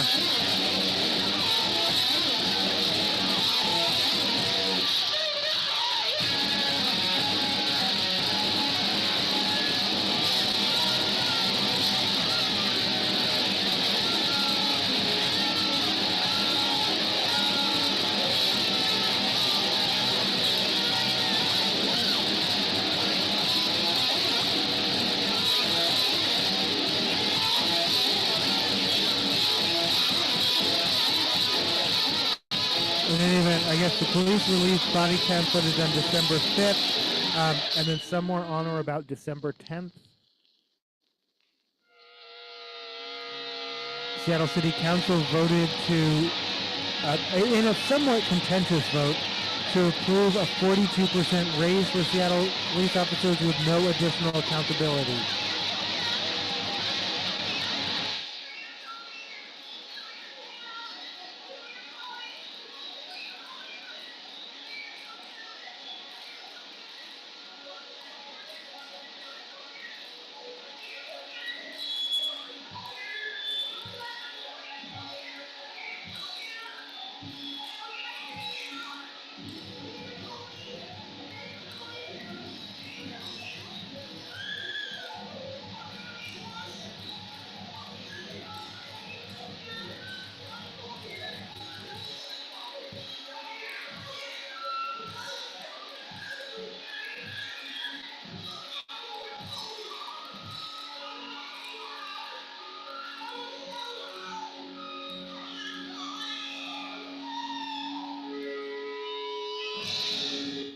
Right, those were the songs we just listened to by So Many White Tigers. I'm not sure. There's no indicator which is the A side and which is the B side. There's so many perplexing things about this record. Oh no, wait, that's the B side. Oh, okay. So I think that was Handsome Cop, Pause, and Macaulay Culkin. Yay.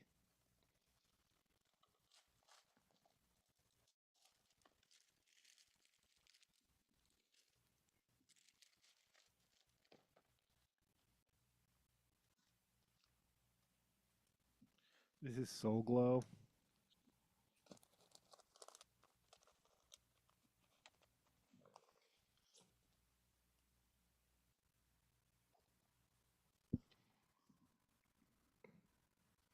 Off of Untitled EP2.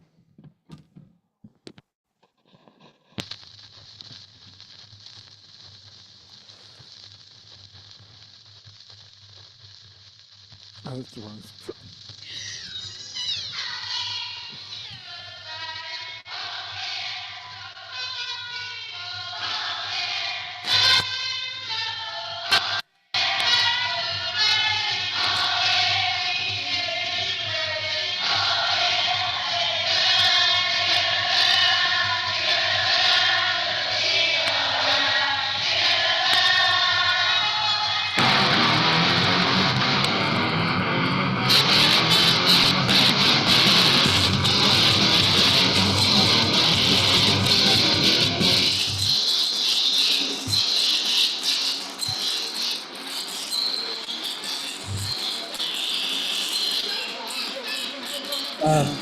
Avalada, which I guess is a chain, but I didn't realize this. I believe that it's the Fremont location got broken into for the second time this year. The police don't respond to monitoring calls. They literally will tell you we don't respond to monitoring calls. We have better things to do. This happened at 11:30 in the daytime. Someone walked out of a building with a blaring alarm in a busy, crowded neighborhood at 11:30 in the middle of the day with carrying a safe. SMH. And then Queen of Sheba apparently is closed. That's disappointing. This is on Capitol Hill. I still always expect the mystery Coke machine to be there. It was there outside that locksmith for like a decade, but it's been at least a decade since it was gone.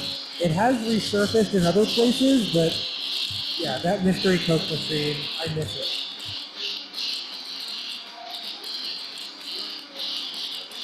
Vanishing Seattle indeed.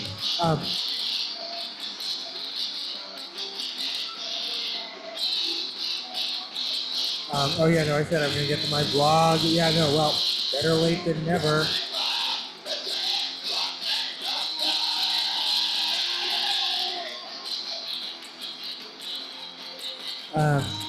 Yeah, no, obviously animals make everything better, nature makes everything better, children make everything better. I was at a provider today, she was lovely. The child there, I got to interact with.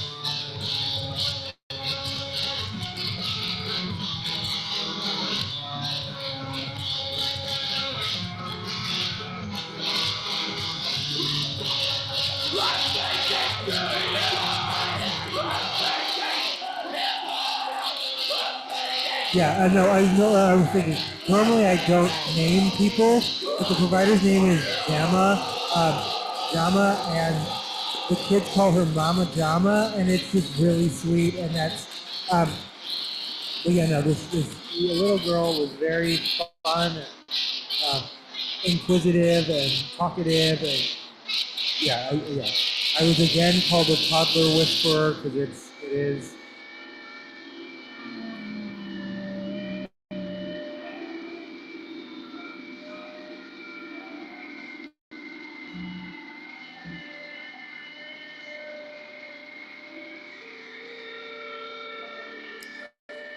In separate news, yeah, the employee that I mentioned who just like, I don't know, basically quit their job but hasn't quit their job. Our HR person, and I don't know who they CC'd, but I'm assuming someone in legal because it's not someone in our organization, was basically like, you have until noon tomorrow to get back to me. Yeah, there is a 72-hour job abandonment clause in our contract. Like if you don't get back to someone, I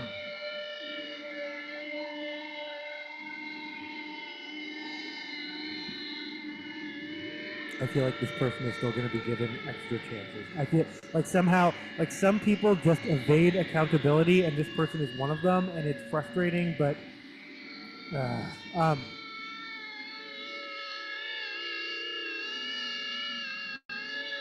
No, yeah, but again, though, I've been ghosted by lots of people, including my own sister. But like a supervisee, like someone I like, yeah, it's just wild. They just, and again, if they were just ghosting me, I wouldn't even. It's not. I can't take it personally. They're ghosting our HR. Like if, and like I said, I think they're counting on if and when I care about my job again, I'll tell some sob story and it'll all work out. I did not realize. Oof, I kind of want to hang this like right now. Put the silver.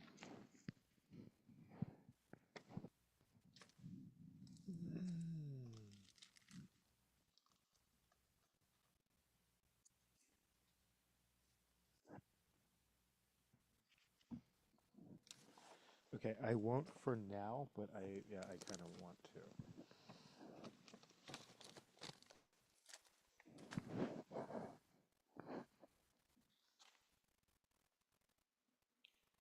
This is Mersey Dotes. Mersey Dotes. So, no, we'll get to it. We'll get to it. I'm getting ahead of myself.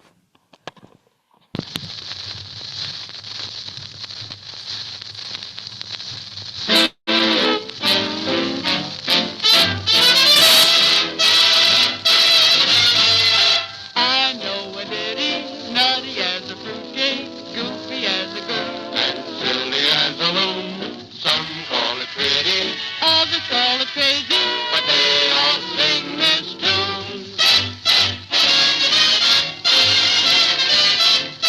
Nosy dotes and nosy dotes and little Nancy's ivy, a tiddly ivy too, wouldn't you? Nosy dotes and nosy dotes and little Nancy's ivy, a tiddly ivy too, wouldn't you? If the words sound queer and funny to your ear, A little bit jumbled and jivey. sing their Eat oats. Does eat oats. Little lambs eat ivy. Mersey dotes and dozy dotes and little lambs eat ivy. Echidnas eat ivy too. Wouldn't you? Echidnas eat ivy too.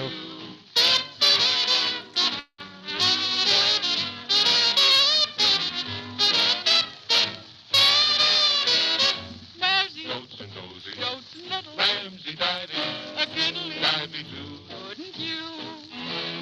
Nosy dotes and nosy dotes and little Ramsey divey, a kiddly divey too, wouldn't you? If the words sound queer, funny to your ear, a little bit trouble and double and jabble and jivey, sing there's eat oats, those eat oats, little lambs eat ivy. Dotes and dozy dotes and little lambs eat ivy. A kiddle eat ivy too, wouldn't you? Oh, a kiddle eat ivy too, wouldn't you?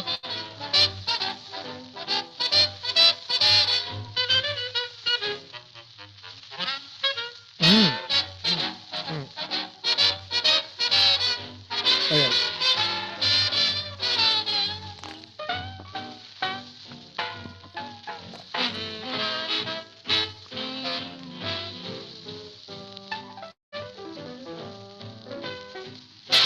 Oh, we're okay. No, we're here. I'm like thinking in my head. I'm like, but we're not there yet.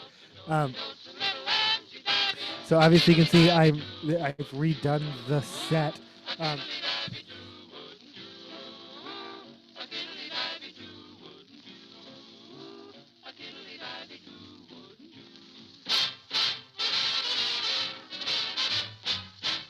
A kiddly divey too, wouldn't you?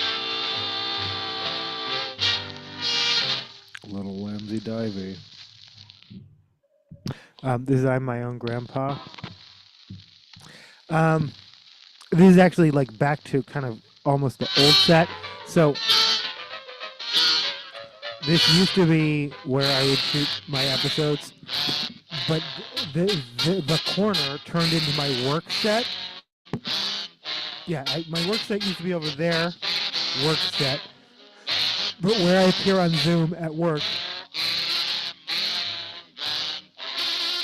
it's funny that I think of it's my home, but this is my. I have sets. Yeah, no, I have thought of my home at least for the last three homes, as a studio, a functioning studio.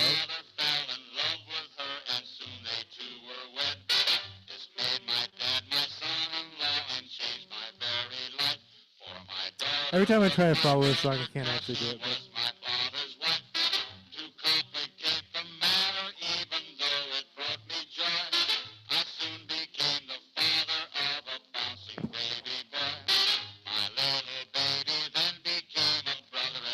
But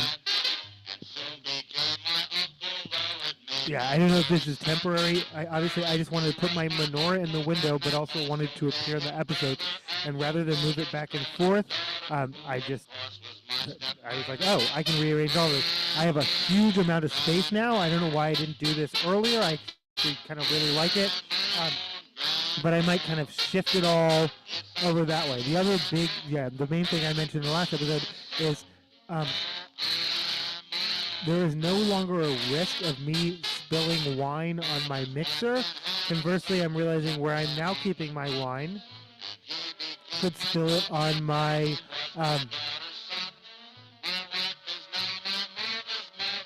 whatever the Wi-Fi, whatever, like, yeah, the main, like, bring the internet in my home. That would be much worse. Like, if I actually short out my mixer at some point, the worst that happens essentially is I would have to switch to a different mic. But the episode could go on, the show could go on. If I short out the Wi-Fi thing, I have no internet. So I have. It is in my interest to.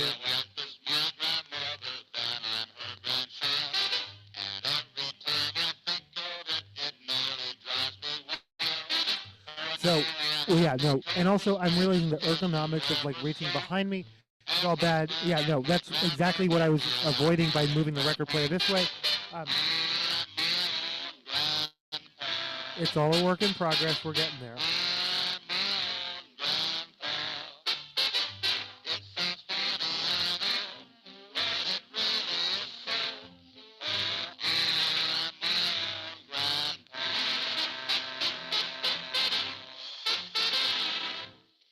Oh, and then just separately, I thought this was an SM58 this whole time, and actually, you can, yeah, no, that's, I guess I don't, yeah, I guess, yeah, no, because I hold this a lot, but not, yeah, it's a 57. Um,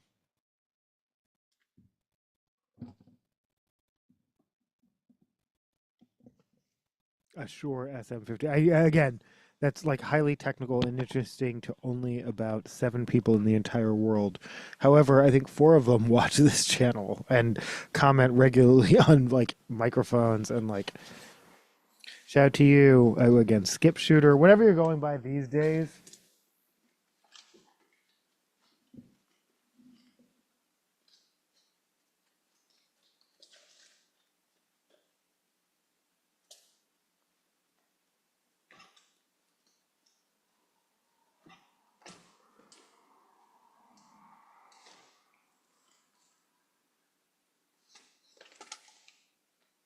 Okay.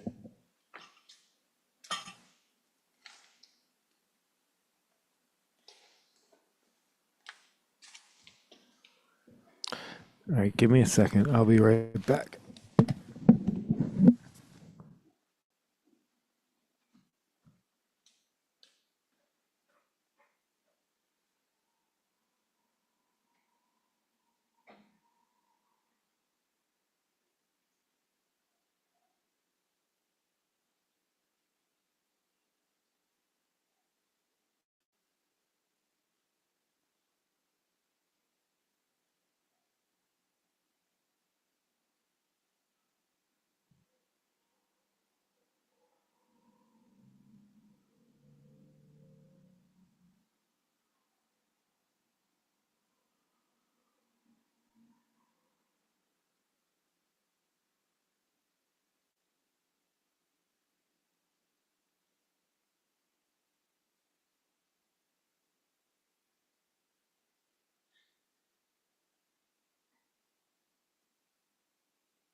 turning that down now.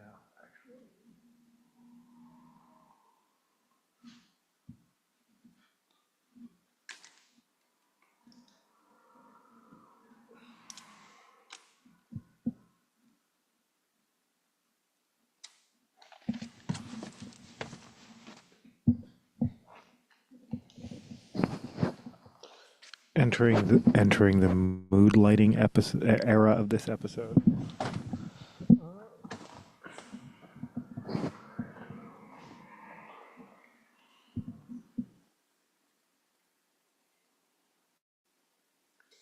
But yeah, overall, I think this is a work in progress, and I think I will slowly be shifting back sort of that way, away from the window.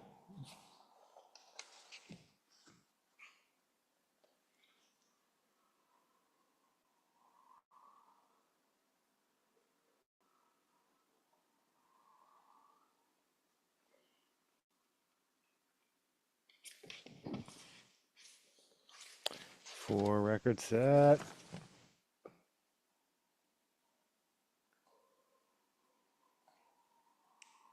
This is deep in the heart of Texas. Possibly followed by a lovely bunch of coconuts. We'll see.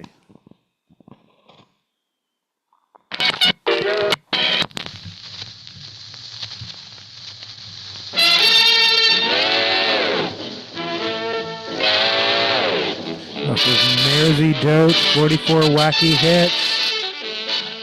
The stars at night are big and bright. Deep in the heart of Texas, the prairie sky is wide and high. Deep in the heart of Texas, the sage in bloom is like perfume. Deep in the heart of Texas, reminds me of the one I love. Deep in the heart of Texas. Give me 1 second.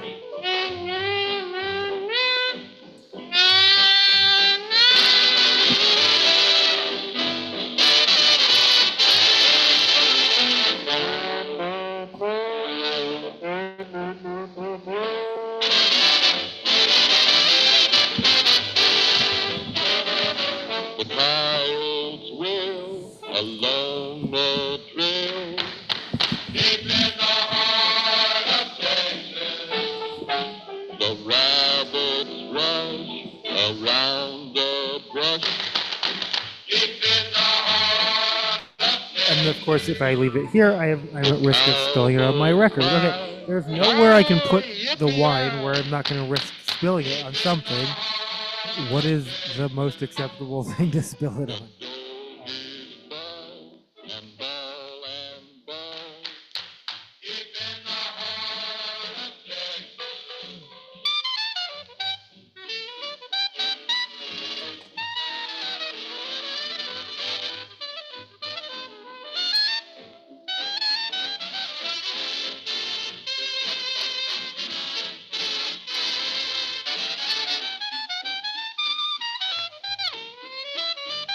The sage in bloom is like perfume.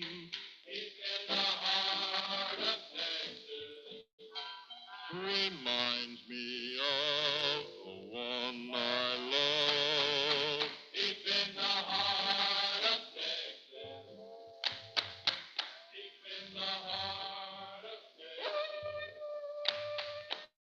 Deep in the heart of Okay, that's probably.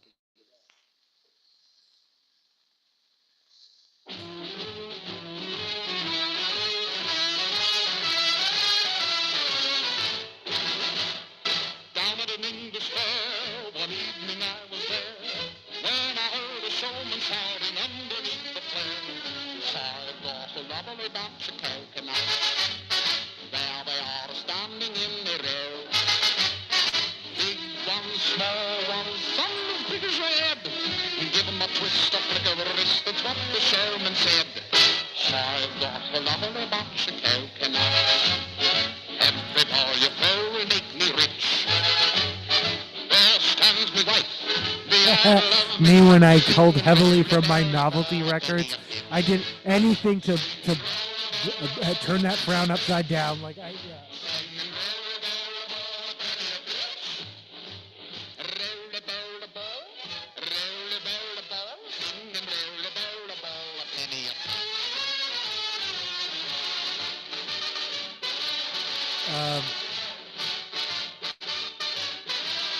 Oh, I was like, why is this even a note? Oh, because because I just changed the set.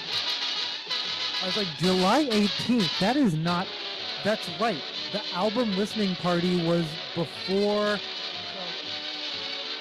Yeah, it says one night only, July 18th. This was for the Barbie album listening party.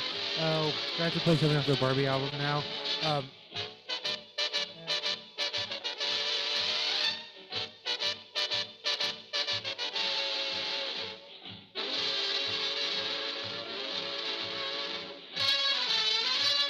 Anyway, Barbenheimer Day is July 21st. That was that day. Though I'm pretty sure because you could do Thursday previews. Wait. Yeah, I'm pretty sure I saw Barbie on the 20th. And Oppenheimer. I did it. I watched them both in one night. I survived.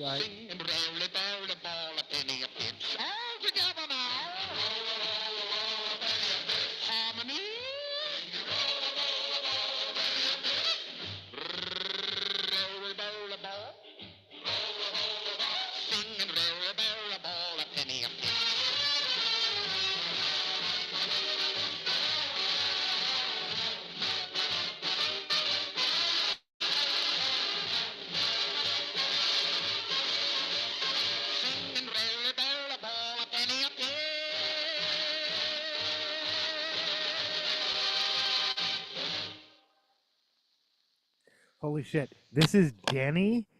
I'm sorry. This is Daddy by Sammy K and the K Choir. If this is the song I'm thinking of, this is, oh my God. This is, Whatever Happened to Baby Jane.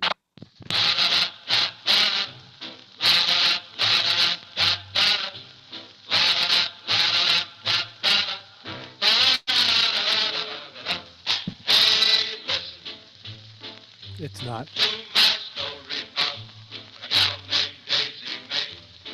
Yeah.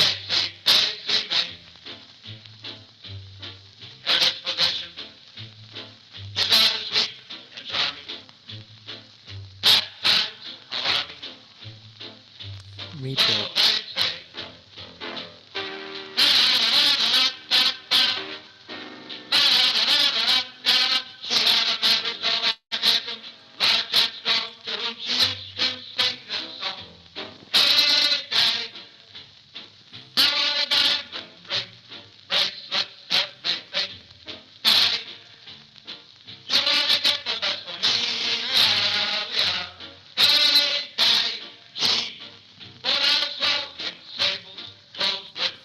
May the odds be ever in your favor.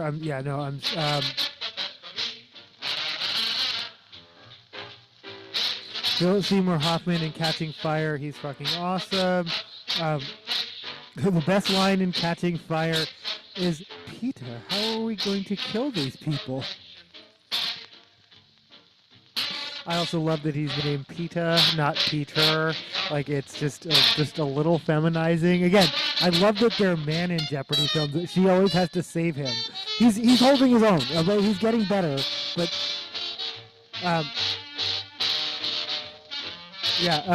Jenna Malone. I was like, is that Jenna Malone?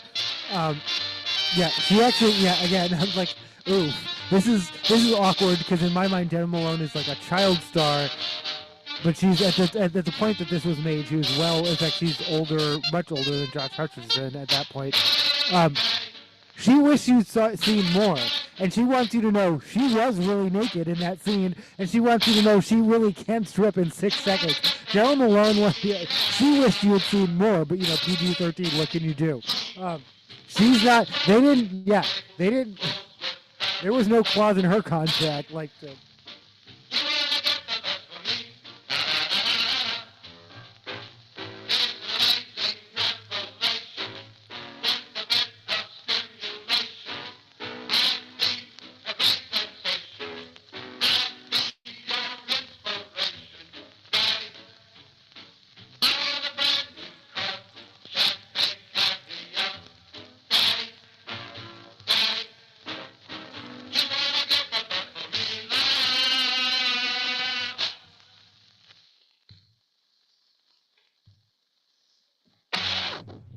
Me too. And little lambsy divey, a kid'll eat ivy too, wouldn't you? Kid'll eat ivy too.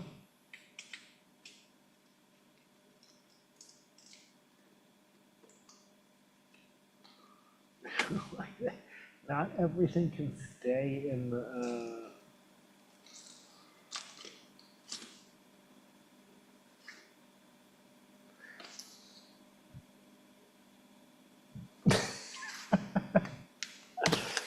Oh, well, I guess they can, actually.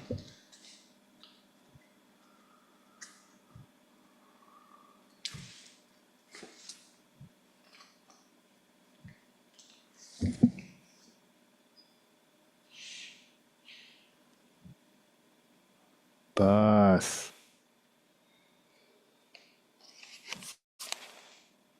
Yeah, the context for that made more sense when you could see the. Huh.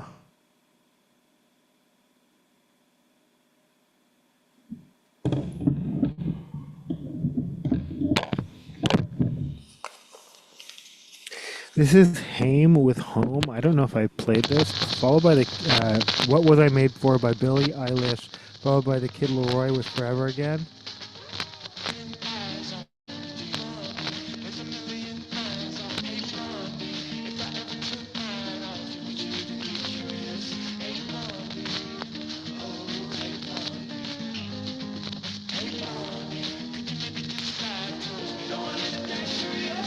The other option is I could put some kind of like temporary ledge or like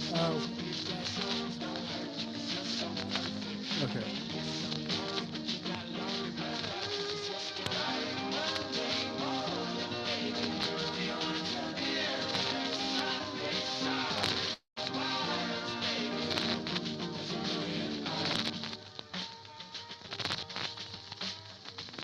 Oh, that time Josh Hutcherson pulled a Tom Holland where he announced being excited to work with Jenna Malone and then realized in real time when the interviewer was shocked that that had not been announced yet.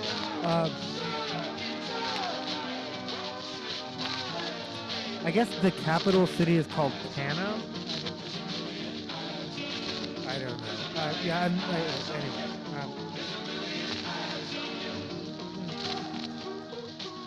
The way they did Sinner, Cinna, Lenny Kravitz's character is not cute. Like that was, well, I mean, it was effective, but that hurt. Seriously though, may the odds be forever in your favor.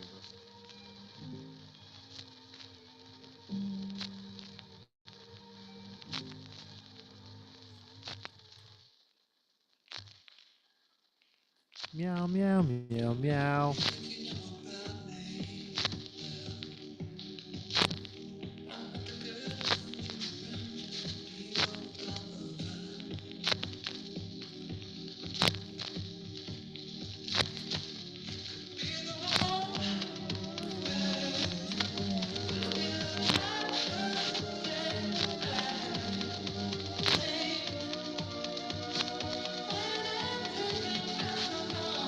Right. I don't even know what we're listening to.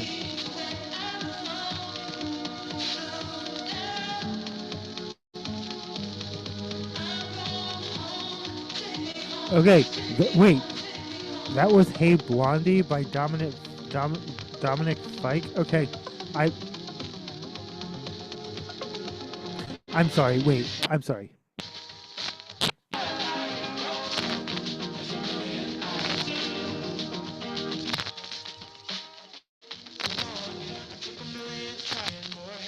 Okay, that I thought that didn't quite sound like him, but also she has a deeper voice. Okay, that was Dominic Fike. That was my bad. This is we missed. Yeah, we didn't do home.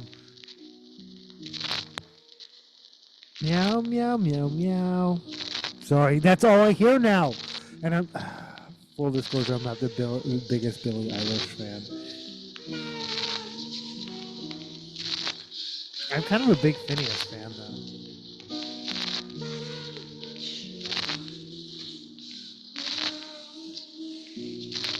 As is Phineas and Ferb creator's daughter.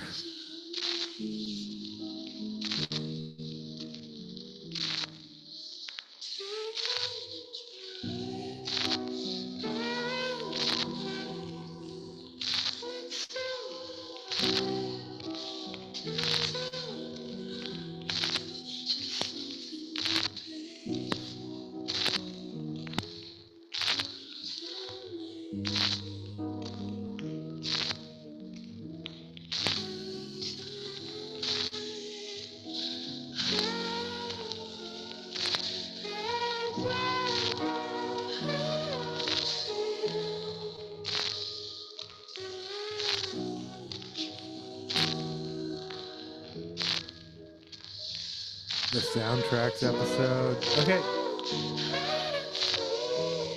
Holy shit. Oh, we're officially 2 hours in and just starting the new. What have I been talking about for 2 hours, motherfucker?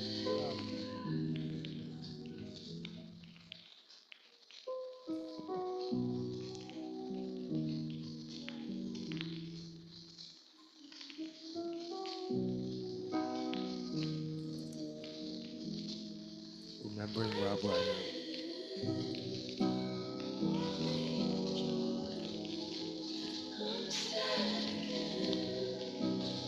Don't tell my boyfriend.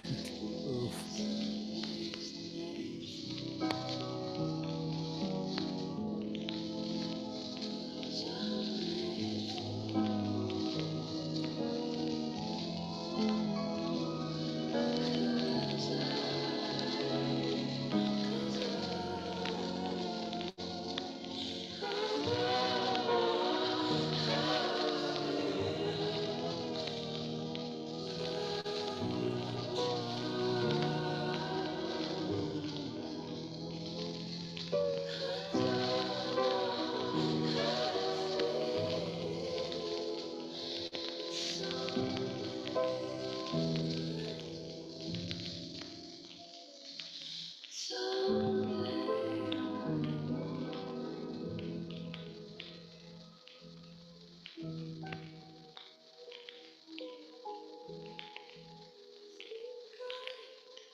How to be happy? What?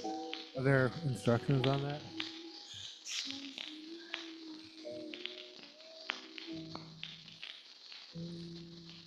Google, what if I don't want to be happy?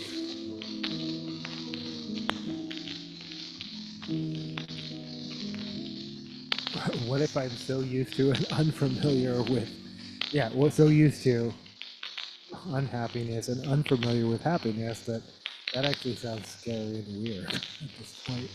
Um, I know some people experience that, though. I actually question how many, like, because seeing like people who are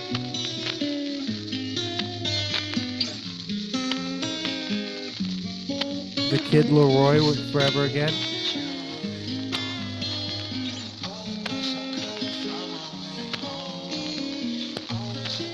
Oh my god, I kind of want to play Khaled Silver Platter. I actually, the listening party was at Silver Platters.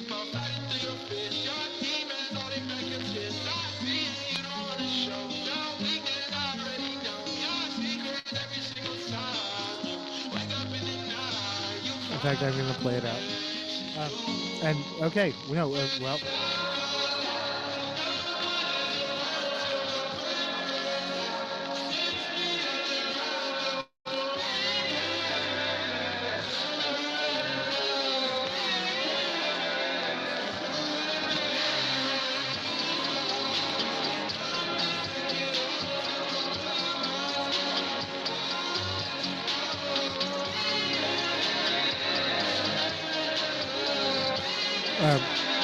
Associated Press, South Korea's ousted President Yoon plotted martial law to eliminate rivals, probe fines.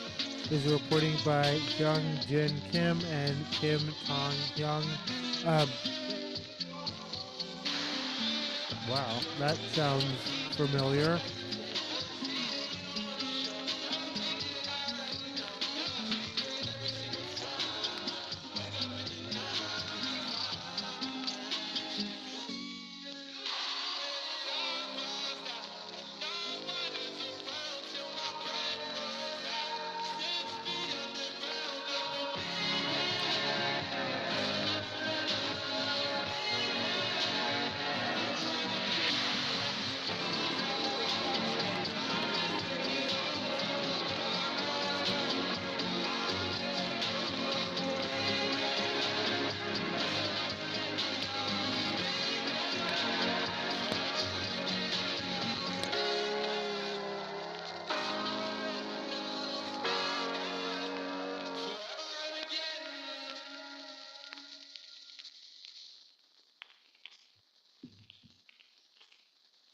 This is Khaled with Silver Platter again. I bought. No, I didn't, because I bought the vinyl I ordered through the mail. It doesn't appear to be any. Oh, hot pink vinyl. There doesn't appear to be any kind of. Yeah, it's special. It's just a regular edition. But the listening party where I bought the CD was at the Silver Platters. I also got those sunglasses I broke immediately, and I think other merch I got.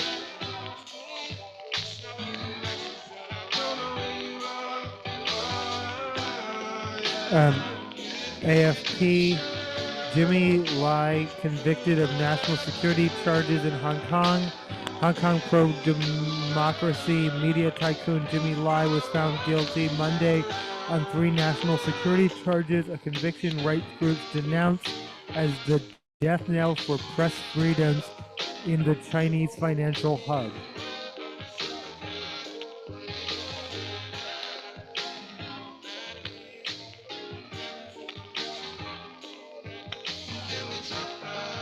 Prosecutor said Lai was the mastermind behind 2 conspiracies to ask foreign countries to take action against Hong Kong or China, and accused him of publishing materials they said excited disaffection against the government.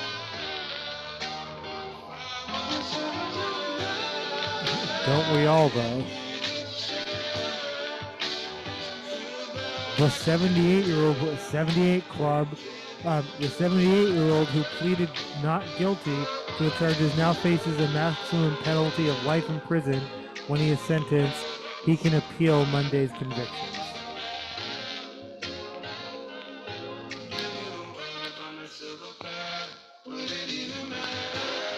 There is no doubt that Lai has harbored his resentment and hatred of the PRC for many of his adult years, Judge Esther To told the court, referring to the People's Republic of China. Yeah, we know what...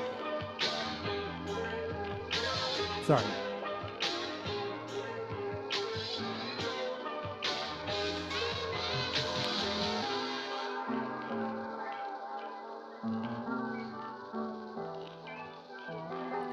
His invitation to the U.S. to help bring down the government of the PRC with the excuse of helping the people of Hong Kong, HK, would be analogous.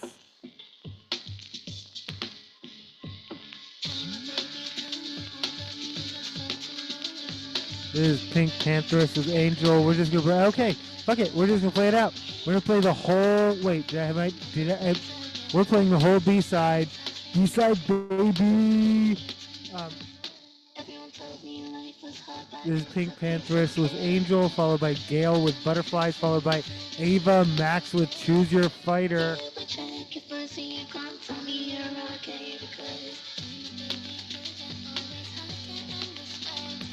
Um, would be analogous to this situation where an American national asks for help from Russia to bring down the U.S. government under the guise of helping the state of California.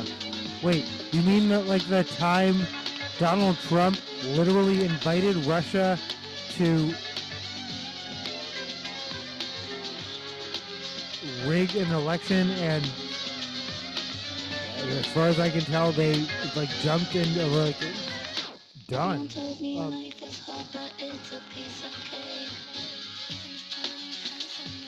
I don't think that's what she was referencing, but it could have been.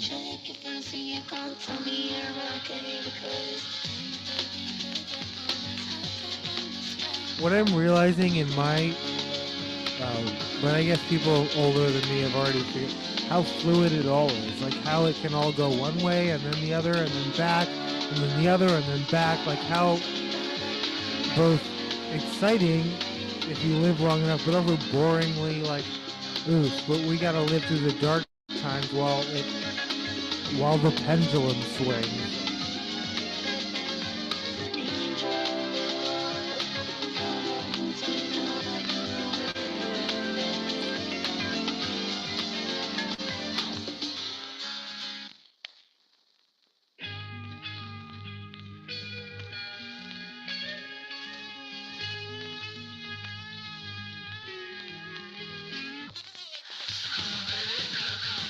This is also Pink News. Hundreds gather outside of Girls Guiding HQ. This is like the British version of Girl Scouts to demand trans ban reversed. Adults debate, children bleed. Yeah. Anyway, if you hadn't heard,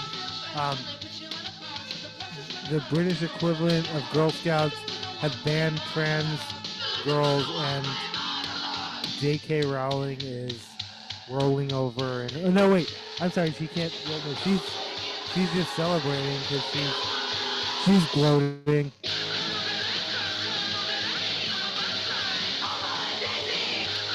But at some point, all this shit will be bullshit.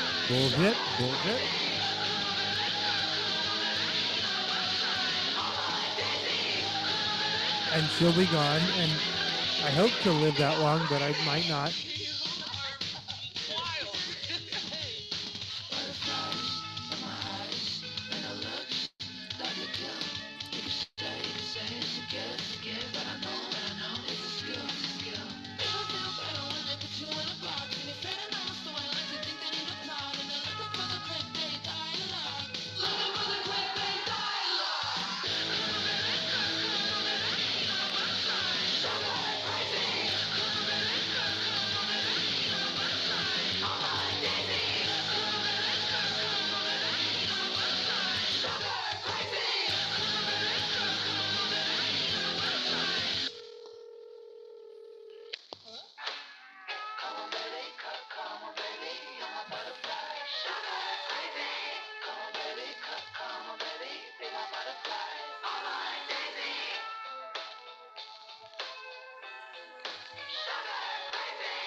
Is Ava Max with Choose Your Fighter off of the Barbie soundtrack.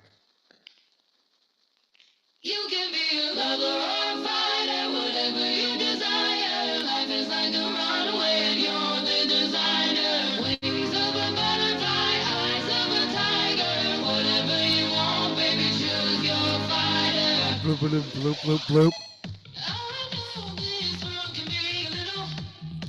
I love that even though Barbie is not a video game, although there are Barbie video games, like just to, I don't know how to describe how meta that sound effect was.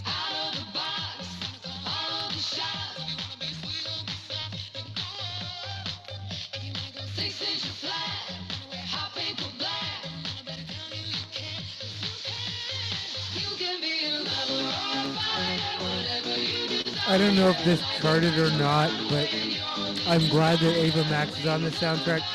She is kind of a one-hit wonder, but she's awesome. Well, she's a wonder, yeah. One-hit wonders are still wonders, so.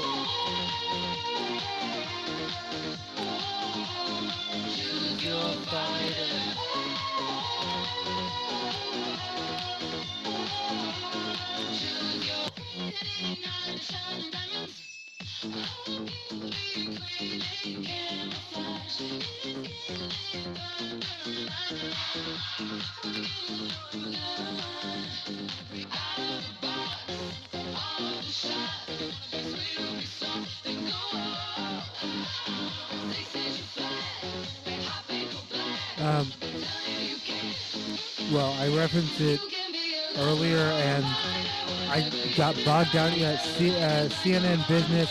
4 reasons you probably won't. Let's see if I can just get through this fast without getting. 4 reasons you probably won't get a $2,000 check from Trump, and 1 scary reason you might. Yeah, the math doesn't math. He's now promised tariffs will pay off so many things. He's gonna have a hard time. Like they don't. At first, the reporting was, "Oh my God, tariffs are actually bringing in billions." Yeah, and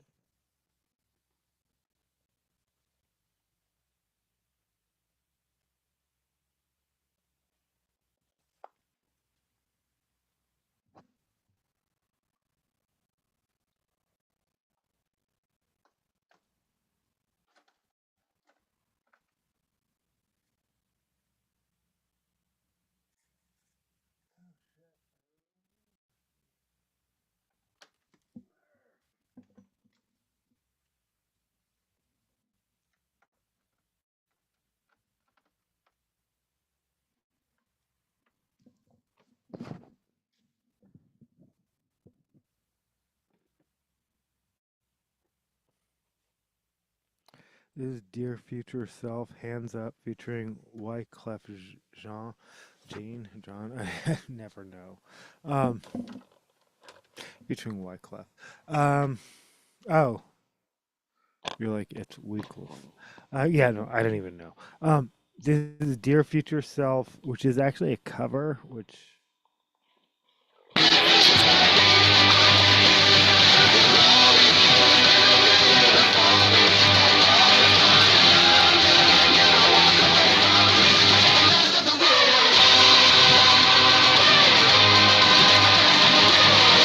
These ends up last of the real ones, obviously.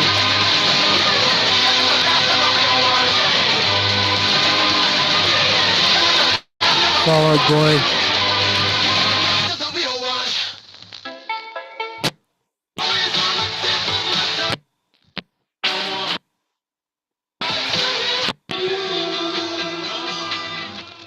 That was the end of I've Been Waiting. Lil Peep and I Love Mackinnon, featuring Fall Out Boy. This is Dear Future Self, Hands Up, featuring Wyclef.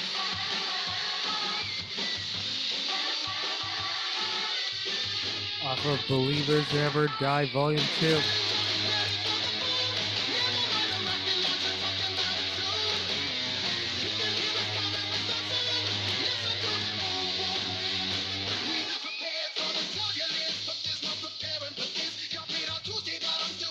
Yeah, the votes may not. Okay, I'm sorry. So, yeah, the math doesn't math. The votes may not be there. Dividend checks could backfire. Supreme Court could wipe out the tariff revenue, so there wouldn't even be that. And then, so I'm sorry, this is where I got hung up. Probably never finished my thought out loud. Break the glass moment. However, one way Trump's $2,000 dividend checks could become a reality is if they become a necessity.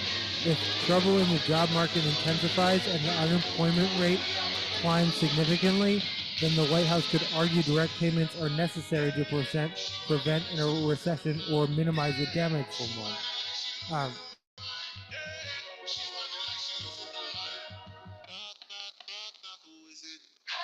This is a surprise visit. It's my fantasy, I'm gonna live it. Hands up and touch to refuse it. I wanna tattoo you on me. Just look what you created. Dear future self, I hope it's going well. I'm drunk on cheap whiskey in an airport hotel. Hands up and ready for the moon. Okay, hold on.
This is Going Home by Kiefer Sutherland.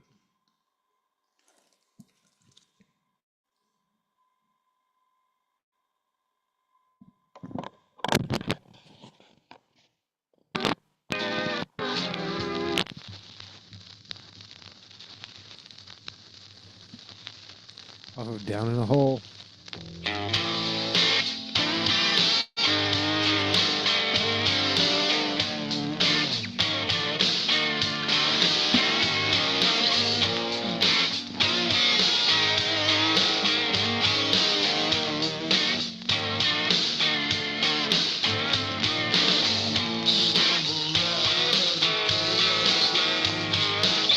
But yeah, no, basically,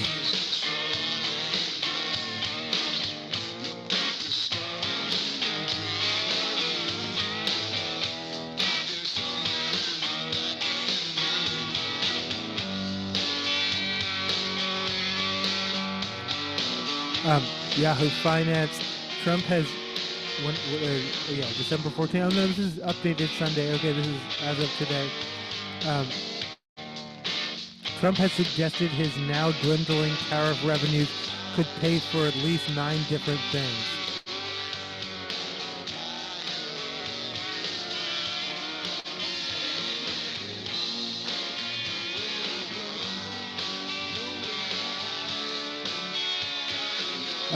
Yet the tariff revenue picture has gotten considerably more cloudy in recent weeks after the president bowed to Americans' affordability concerns and lifted some tariffs on items like coffee, oranges, and cocoa that has seen price increases.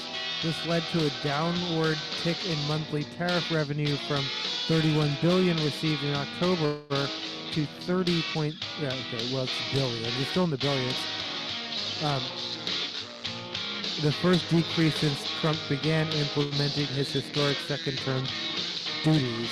Yeah, duties, tariffs, taxes, it's all the same thing and it's all on us.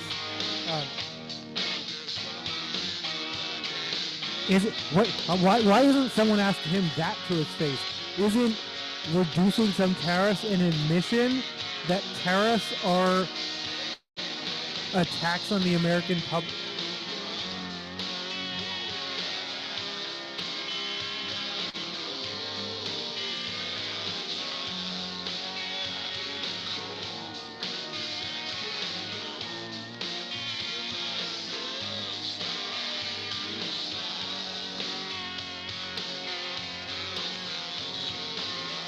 And Trump promises, of course, also come with a Supreme Court decision looming that could not only invalidate the lion's share of new tariffs, but also even potentially force him to issue refunds to the tune of $100 million. I heard more, but I heard all of it. I heard like 260. I like all of it. But sure.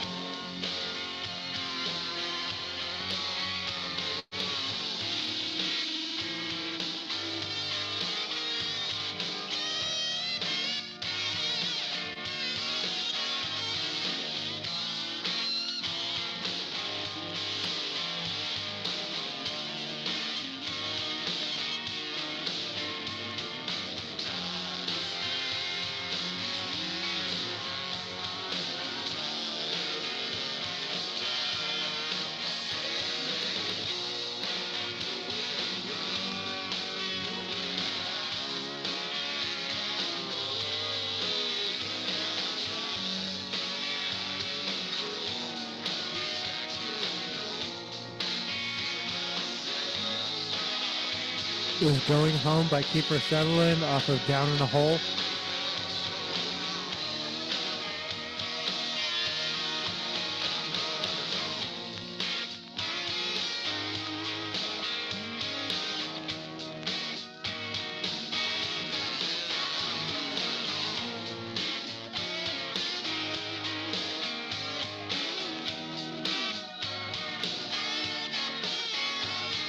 Oh, a really weird reason I stopped doing, that I switched sets was because I started to feel weird, like,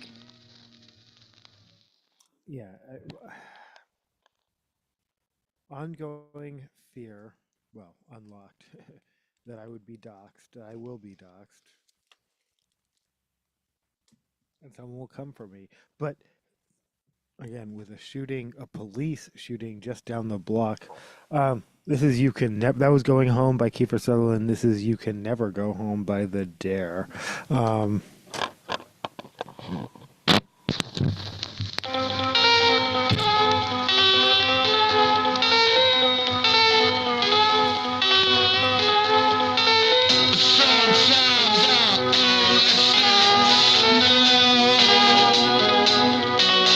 But yeah, no, it just made more sense to sit by the window during the day than at night.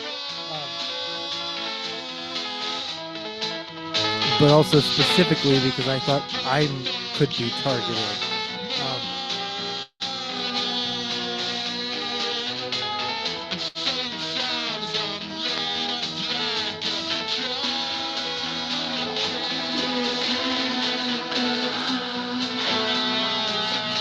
Me figuring shit out in real time.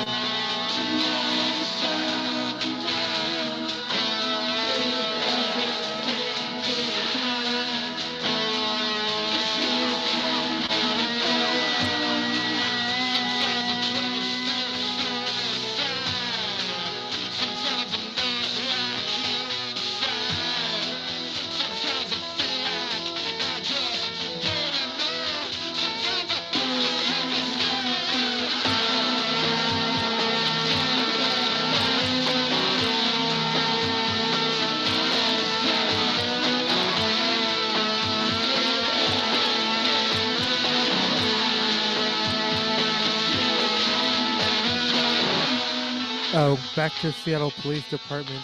They have killed 2 people since being removed. July, September. I'm not sure what.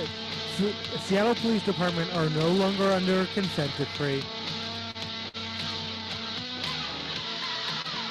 And they have killed 2 people since then. For context.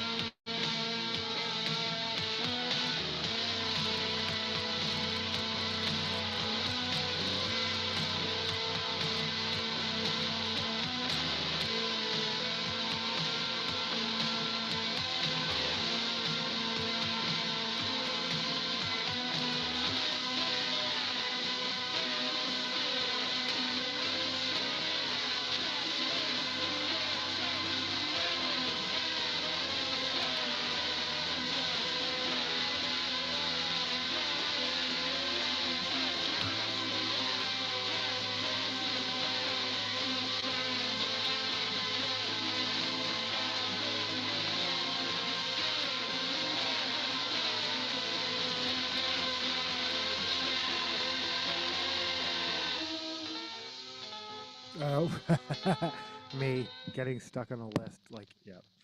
Um, very so me. Classic me. Just being me. I.e.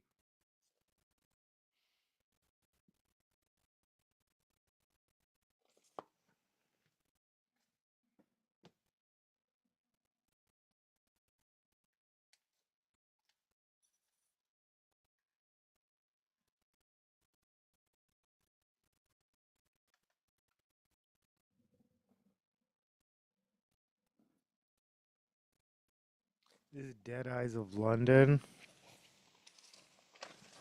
by Uncle Acid and the Deadbeats.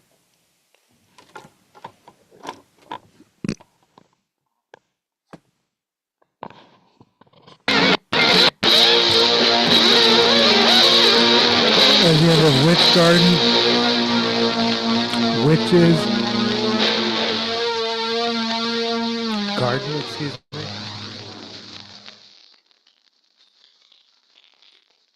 Uncle Acid and the Deadbeats, Volume 1. This is Dead Eyes of London.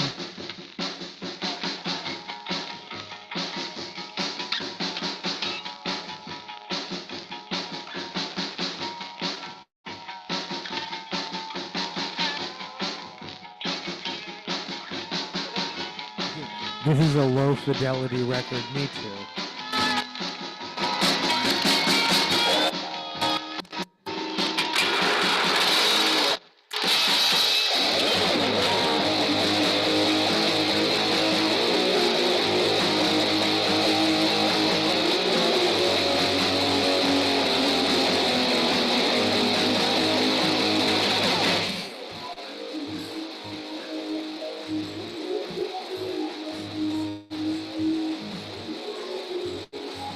So this was presented to me as like, kind of like the Shags is like one of the worst bands.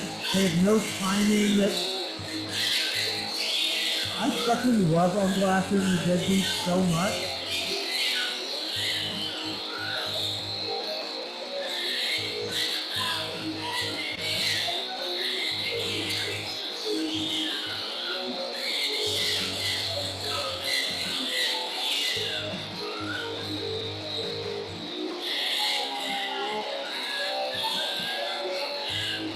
Street Sweeper. Street Sweeper.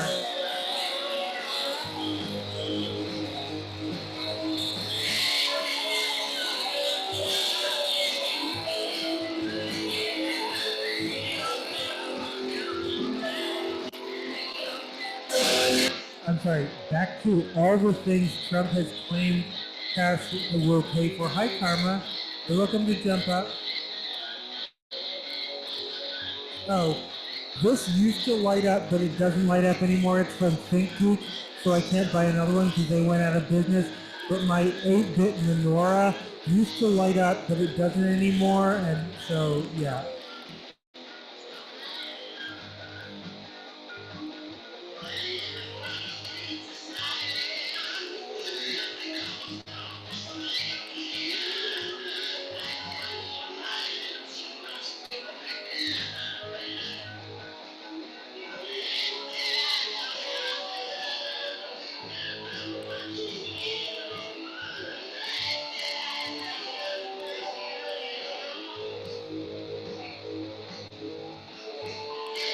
I like that the box is 8-bit, like it's like, and then, ThinkGeek.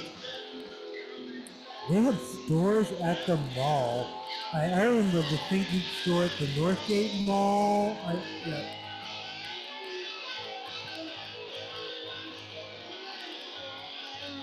I like how it says Hanukkah menorah, just in case. Like, what other holidays could I use a menorah for? Not Kwanzaa, it's a Katara. That, I don't know her. That's a whole separate.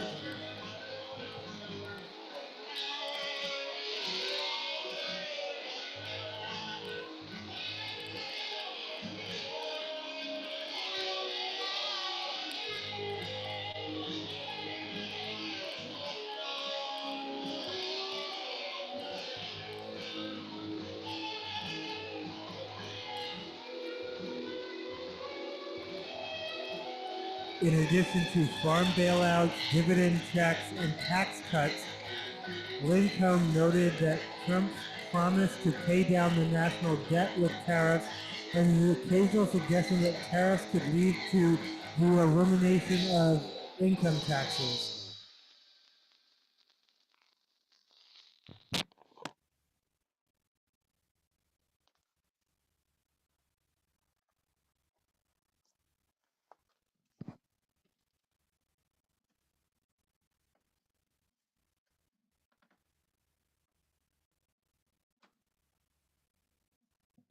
Ooh, am I doing an unboxing? Am I doing an unboxing?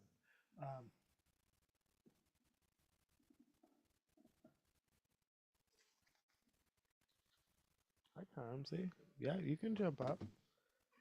My lap is available. Hi, sweetie.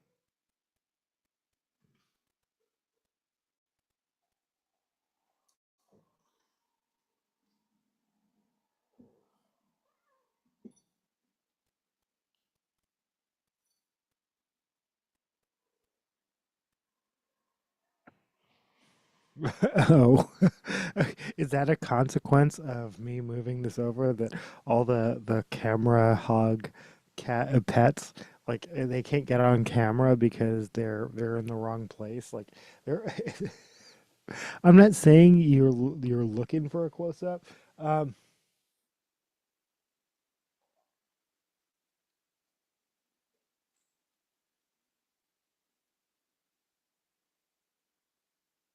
Playing something by Green Day. Um, This is the American dream is killing me. I couldn't decide. Oh, also beautiful vinyl, half pink, half black, just like me. Wait, what? Wait, what? That's not what I meant, but Sure.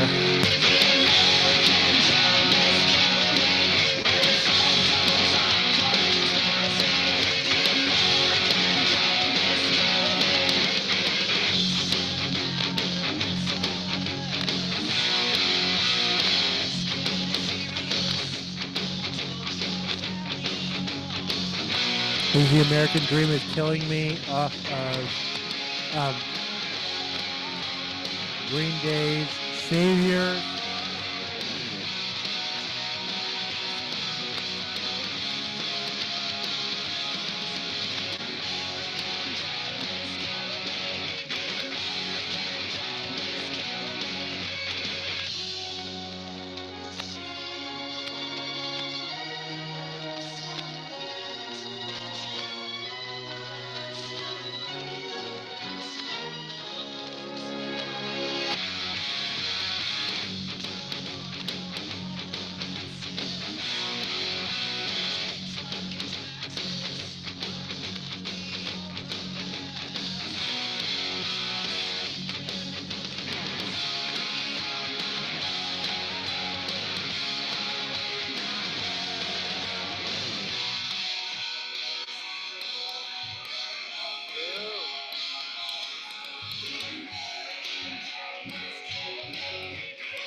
Um, Trump promised to pay for enhanced childcare with tariffs. He was asked during an event last September at the Economic Club in New York about his ideas for making childcare more affordable. The kind of numbers I'm talking about by taxing foreign nations at levels that they are not used to, he responded, are so much bigger than any numbers that we're talking about, including childcare.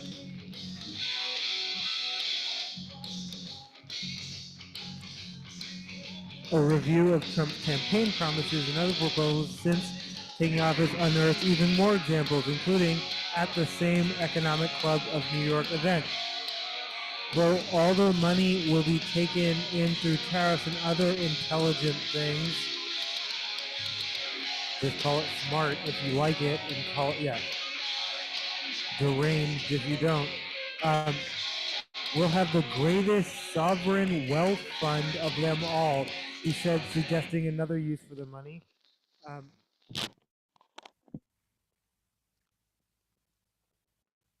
More recently, Trump reportedly floated the idea of a victory fund for Ukraine, financed by new tariffs on China over its Russian oil purchases. His administration has also used tariff money to keep special, all that shutdown afloat during the with a $300 million infusion, but that was forced by law. They didn't choose to do that. That's weird for you to point out. Um, a bit too weird. Oh, full disclosure, bad baby. So YouTube does a like top, like a. It's not wrapped, but like a wrapped, but it is. Um, like Spotify wrapped. All of y'all who fell, who caught strays just because you like Fleetwood Mac or whatever. Yeah, people felt like attacked because I'm sorry, Spotify's wrapped this year included a listening age or a like and. I have no involvement in that. YouTube's weird thing. Yeah, okay. Apparently, I listen to a lot of Bad Baby. I also don't listen to myself because two of my own songs, which are covers, made it into my top five. That is because, and yeah, at some point I will share this more fully. That is because every time I log into my own YouTube and go to my page, it auto plays because that it auto plays. I guess I could turn that off actually. No. Oh, I could turn it off for myself, but I can't. Anyway, it's just how YouTube works. I'm not watching my own videos. I'm only signing into, and then yeah, in the time it takes me to click on the plus sign to like go live or to upload a video or whatever, it is logging that as a view. So it is considering that it thinks I'm watching my. Oh, I don't. I swear. Oh, or I do. Um,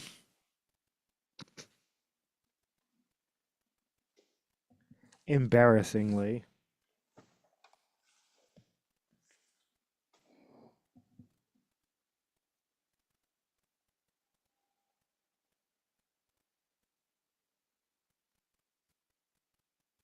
This is Sanctity. Oh shit, that looks like a long ass song. This is Sanctity by Dystopia. When Ed awoke on March 1st, he was No, filled. that doesn't fit. That's absolutely wrong. Oh, weird.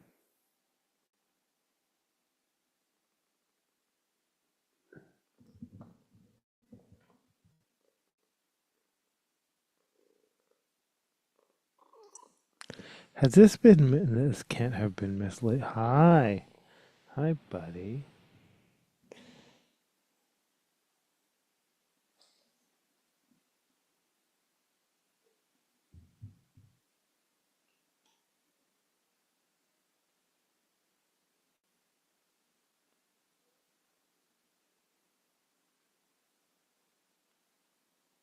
No, it clearly says that side. I just can't. Yeah, no, me when I'm like that's so weird, and it's like also you just can't read.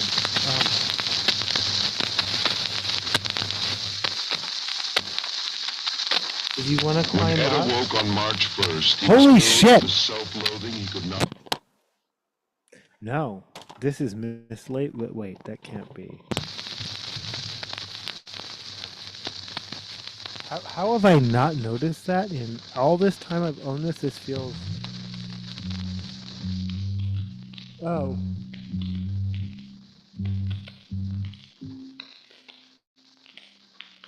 Oh, because I think that. Oh, because I'm in my cat's face.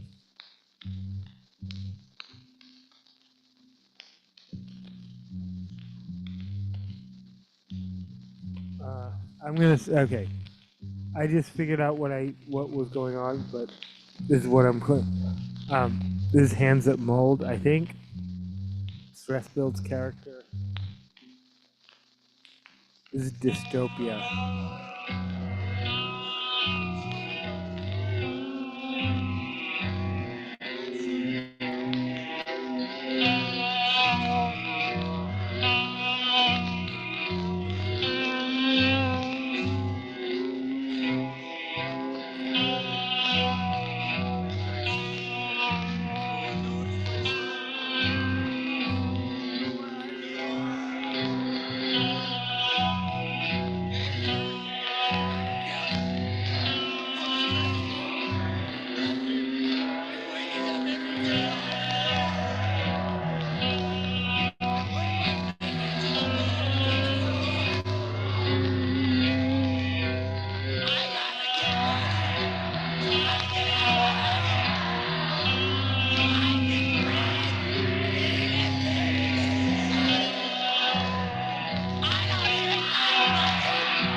Except maybe you, Karma.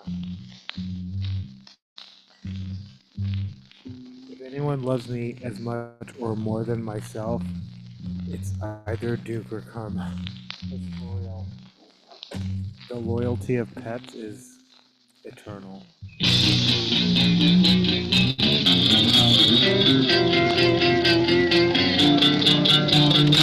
Unlike human. What?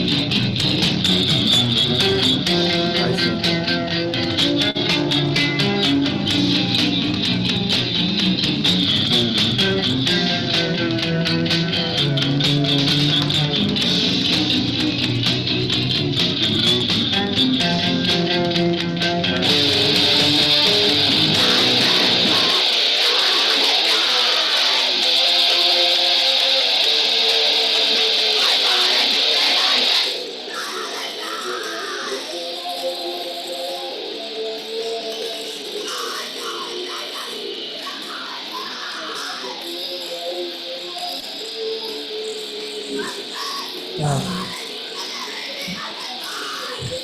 Yeah, ideas more expensive than what tariffs actually bring in. Total revenue to 236. I thought I had read 268 billion, but whatever. But nearly all of Trump's ideas individually have an even bigger price tag. Meaning it's unlikely he would pay for almost any of them with tariff revenue alone.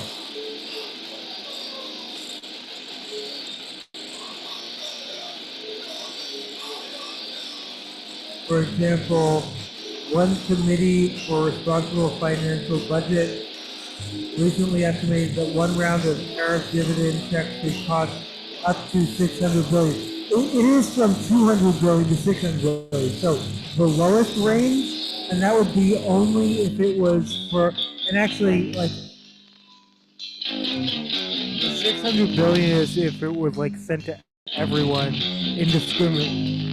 It was only sent to taxpayers who blah blah blah blah blah blah under 100,000 blah blah blah, and we have no idea. Again, it's not a real thing. It's just something they keep talking about.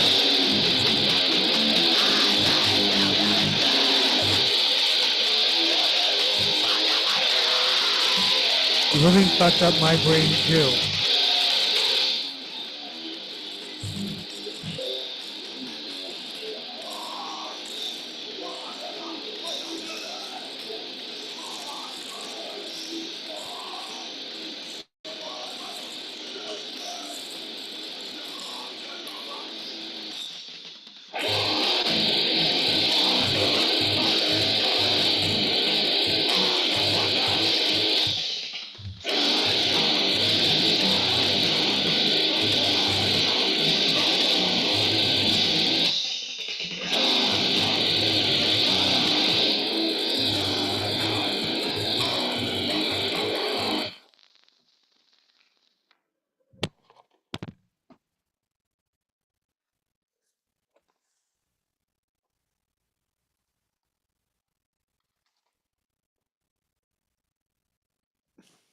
We're listening to one of my favorite bands of all time, Dystopia.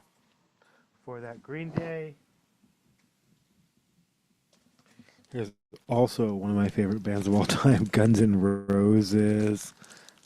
Just sent my dad a whole bunch of Guns N' Roses. Just sent my dad 15 CDs of music. I hope he enjoys it. 5 of them are oh shit, Live Side. Yes. Okay. This is actually what my dad's in store for, because I bought 5 of them are Dire Straits because my dad's super into Mark Knopfler right now. It's just it's a phase he's going through, and I will let him go through that. This is Aerosmith's cover. I'm sorry, this is a cover of Aerosmith. Oh, okay, me too.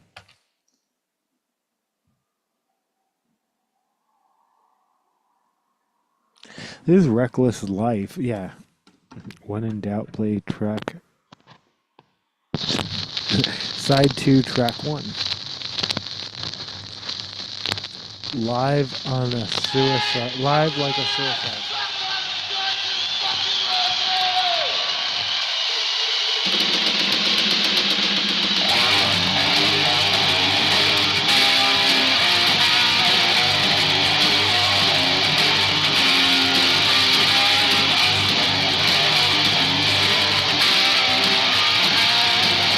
Used to love her.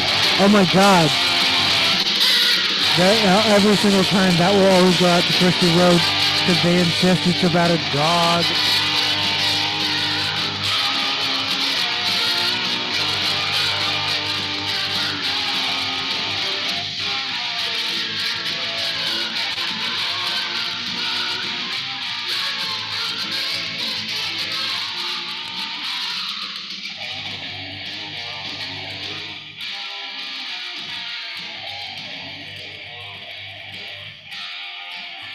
Dave. What?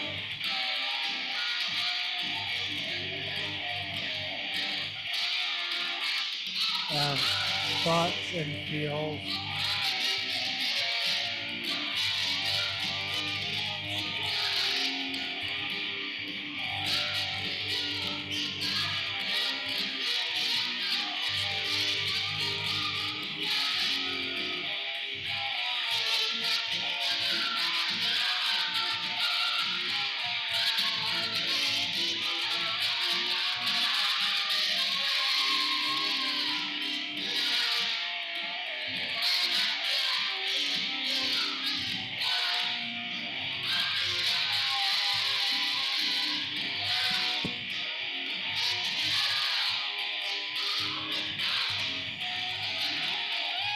Under nearly any design option, sending out $2,000 payments to Americans would increase, not decrease, the federal budget deficit, added the tax foundation in its own analysis.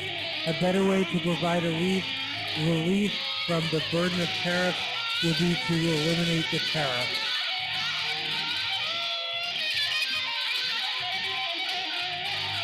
Couldn't have said it better myself.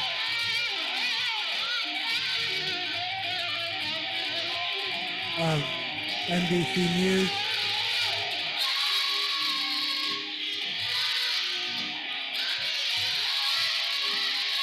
DOJ arrests 4 people accusing them of planning to set off bombs around Los Angeles area New Year's Eve. This story is developing.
Easy record.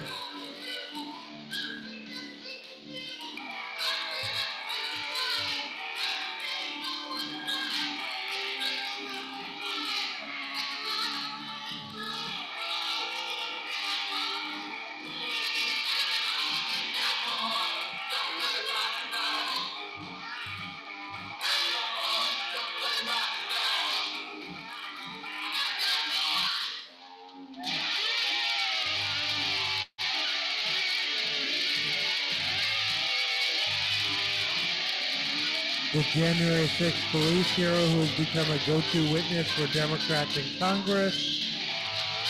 Daniel Hodges thinks of himself as an introvert. He's a soft-spoken and says he's a versatile spotlight at night. He's a local police officer in Washington, D.C.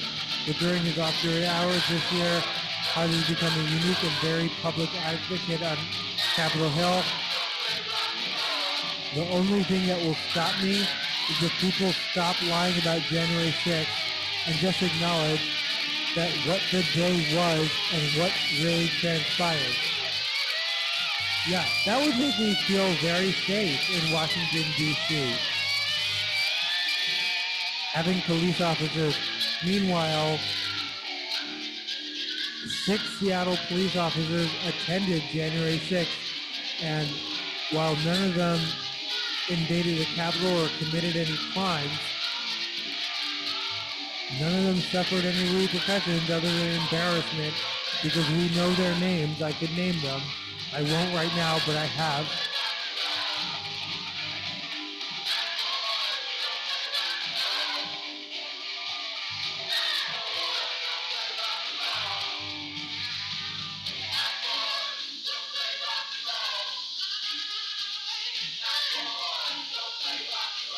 He was among the more than 140 police officers injured while trying to stop the U.S. Capitol insurrection.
All right, at my dad's request, I'm gonna play some Mark Knopfler.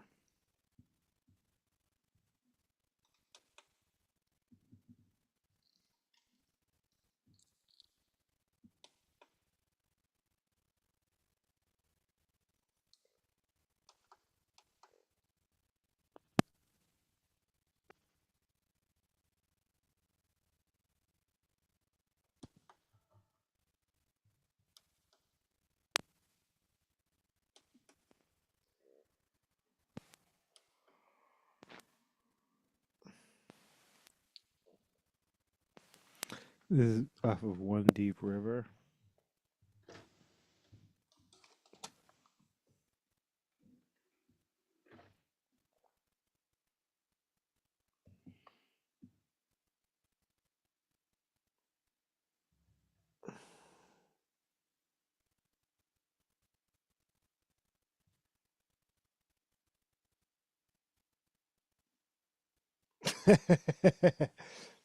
um, okay, I just have to just out of. Oh wait, what the fuck? Okay.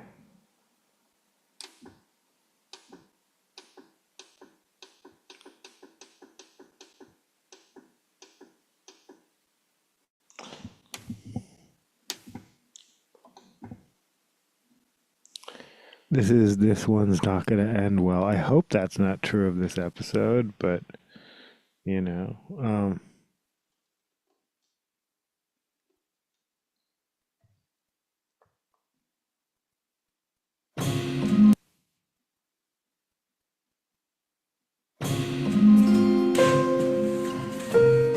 is Mark Knopfler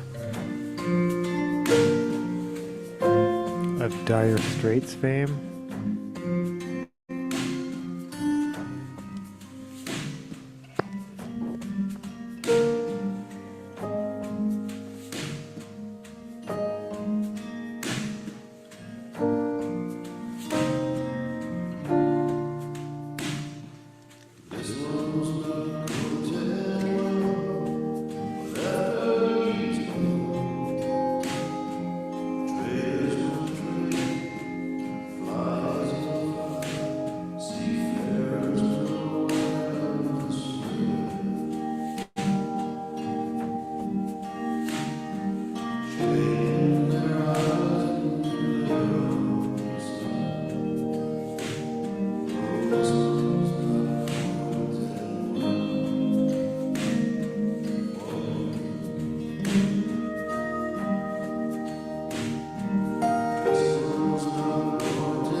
cracks in the system appear immediately.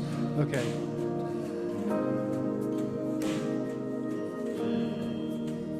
We can move that, right? But also, why is all of that there?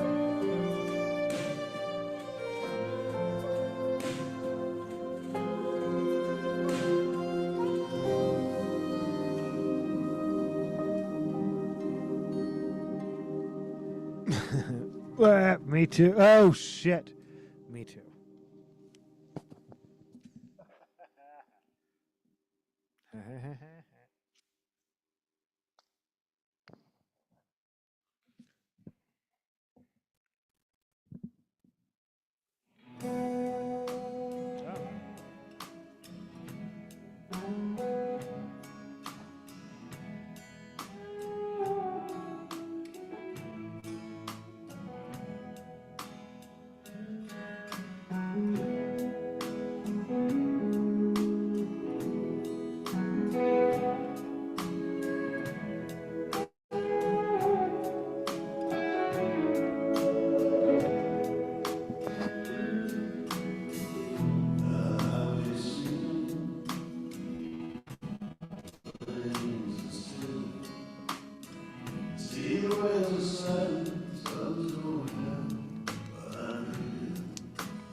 Just trying to figure it all out.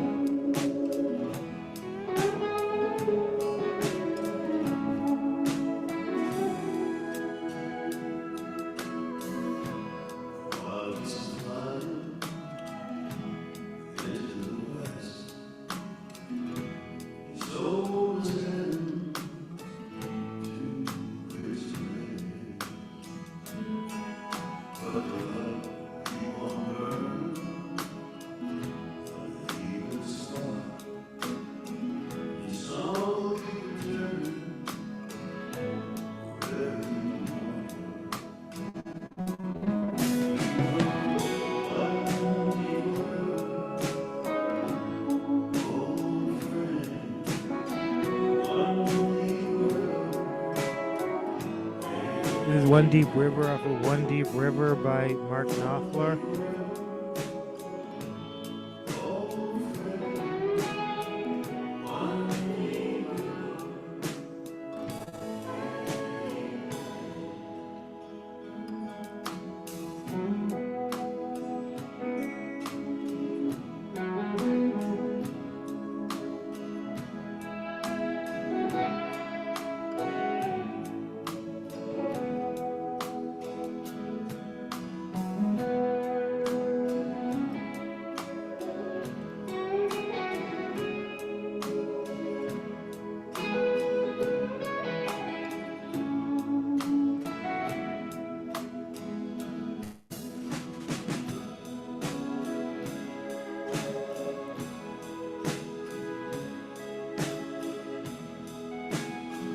With the Republicans now in control of the White House and Congress, and some of the party downplaying the severity of the Capitol siege, and 1,500. Okay, we're not even going to talk about pardons tonight. But if you add up all the last 32 years of presidents, including Trump's first term, you would get about 600 pardons, 1,500 was the thing that was floated, but that's just January 6th. Like, fuck it, read them all, right? Um, that's and then of course the part, yeah, the guy, the Honduras, and you're like, wait, what?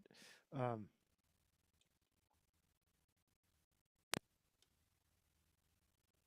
I'm sorry, the president of Honduras was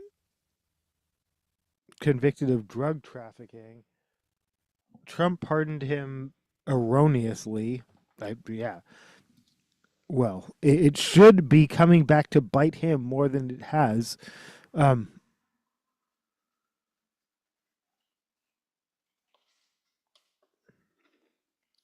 because people told him to, and he doesn't. He's not in charge.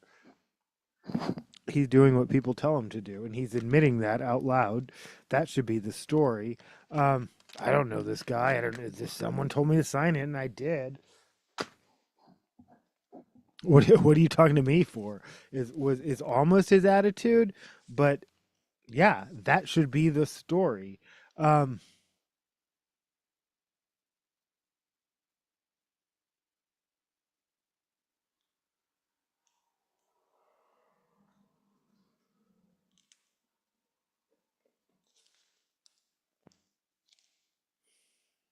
I don't know what we're listening to. This is something by 100 Gex. When in doubt, play track one side one.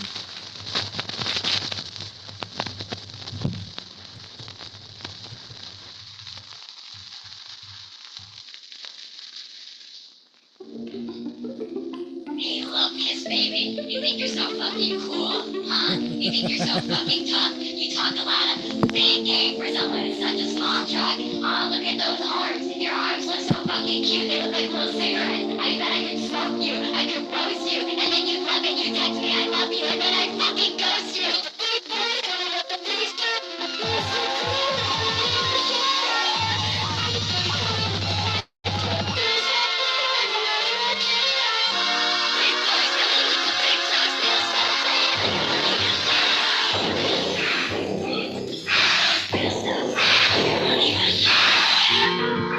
Money Machine remix.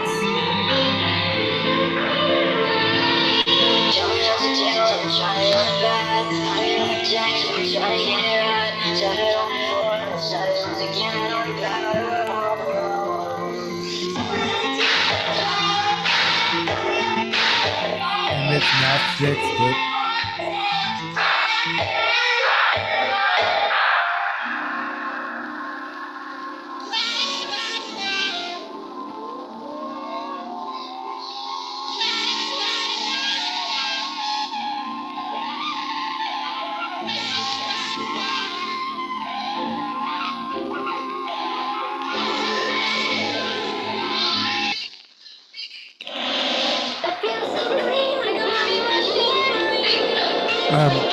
USA Today, why Trump and these MAGA allies are trying to resurrect the R word. Well, it's wild. Yeah, no.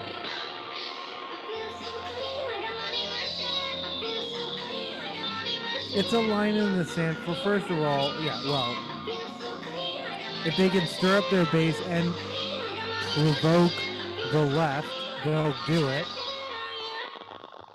There's no legal thing against it, and that's what they're expressing right now very openly and publicly. If there's no law against it, we'll do it. I'm hoping the result is many more new laws. And again, I'm not a big law or regulation person, but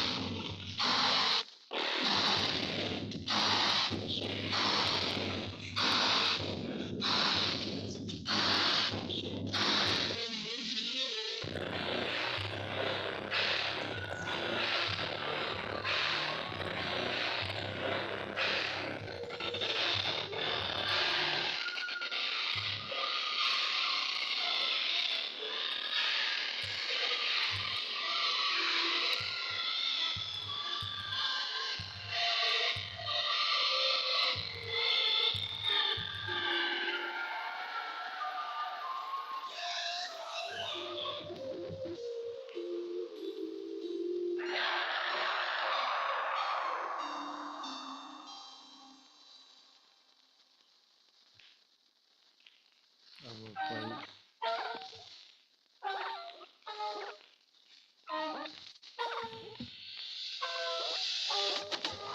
When he calls me, I'm going crazy. Only with my friends, it doesn't faze me. Windows down, riding in the SUV. I'm a smelling champagne, all on my screen, screaming. This is pitching, 100 miles per hour. You let me cause I'm wild, get my soul in the shower. Ring, ring, gonna let it ring out. Sounds so good, wanna turn it up loud. My boy's got his own ringtone. It's the only one I know, it's the only one I know. My boy's got his own ringtone. It's the only one I know, it's the only one I know. My boy's got his own ringtone. It's the only one I know, it's the only one I know. My boy's got his own ringtone. It's the only one I know, it's the only one I know. AAC, your ringtone could be anything. A barking dog, a rectangle, catches your attention. It's your choice. Would you like to hear my voice, or is it hard to talk? My boy's got his own ringtone.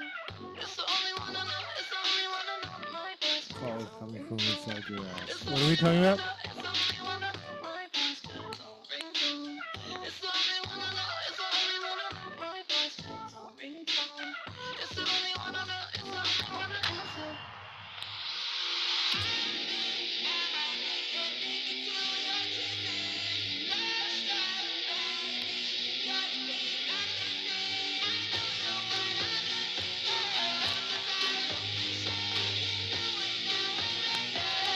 Yeah, why they're trying to resurrect it? Because they can, and because they want to make a more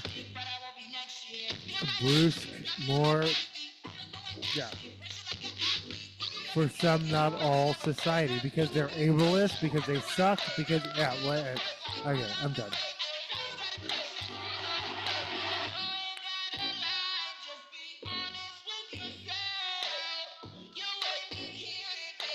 Yeah, because when you say, oh, hey, did you know that's ableist? Instead of saying, oh, hey, thanks for letting me know that, they go, "Ah!"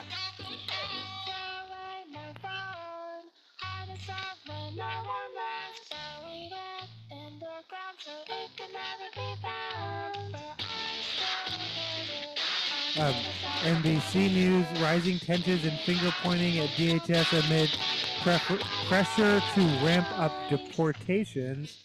At the same time, My boy's got his own ringtone. It's the only one I know, well, it's the only one I know. My I'm not boy's going to got his use own Daily ringtone. Beast It's the only one I know, headline, it's but the only one I know. major My changes boy's got his own coming to ringtone. raids. It's the only one I know, it's the only one I know. My boy's got his own ringtone. It's the only one I know, it's the only one I know. My boy's got his own ringtone. It's the only one I know, it's the only one I know. My boy's got his own ringtone. It's the only one I know, it's the only one I know. My boy's got his own ringtone. It's the only one I know, it's the only one I know. My boy's got his own ringtone. It's the only one I know, it's the only one I know. My boy's got his own ringtone. It's the only one I know, it's the only one I know. My boy's got his own ringtone. It's the only one I know, it's the only one I know. My boy's got his own ringtone. It's the only one I know, it's the only one I know. My boy's got his own ringtone. It's the only one I know, it's the only one I answer.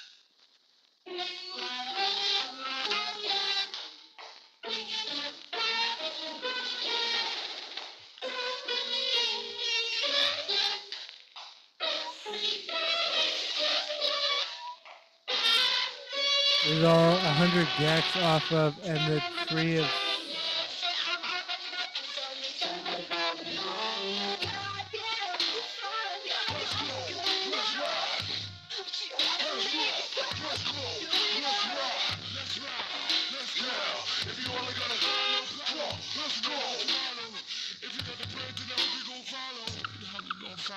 If it get to your head, then the money gon' hollow.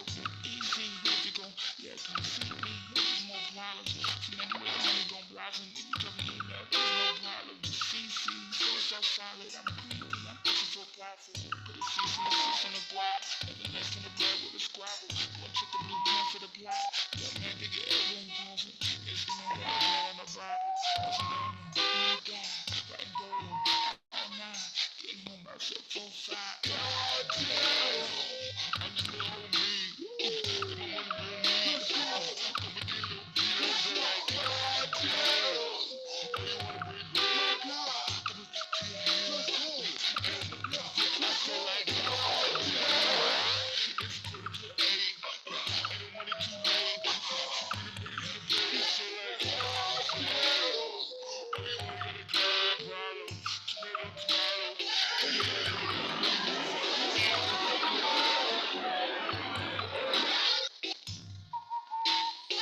Sweeping immigration raids carried under Homeland Security Secretary Christy Noem's Commander at Large Gregory Bovino. Oh shit! Wait, I'm sorry.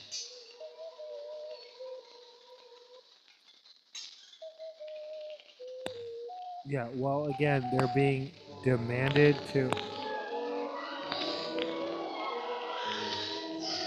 We'll play one more, and if we play the whole A side, we play the whole A side.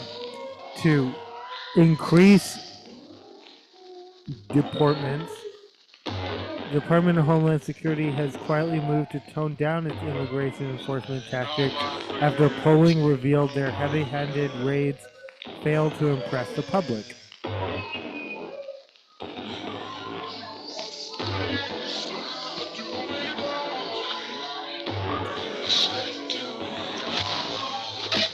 My leg, but yeah, no, welcome to Jump Up.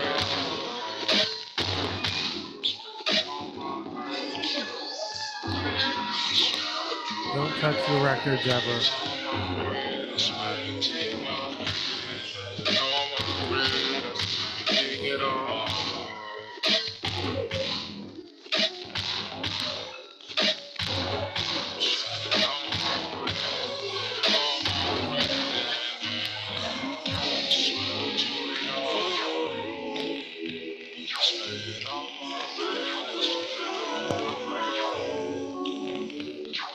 Sweeping immigration raids carried out under Homeland Commander-at-Large Gregory Bovino will now be more focused, according to a new report citing unnamed DHS officials.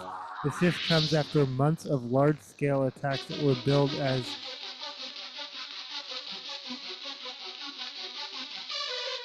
targeting the worst of the worst, a claim that has unraveled as more and more reports have surfaced that ordinary U.S. citizens being scooped up by federal agents.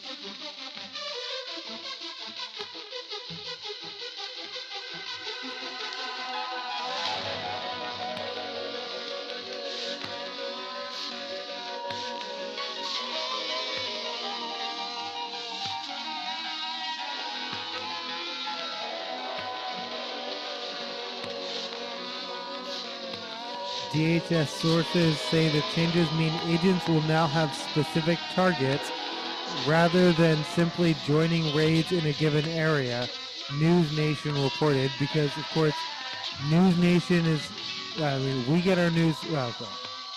Anyway, I can't. That's a whole separate thing.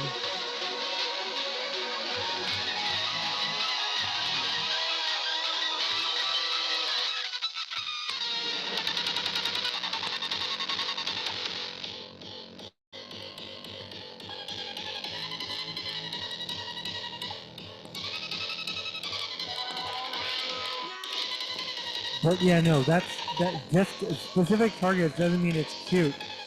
I have a coworker whose daughter worked at the front desk of a community center.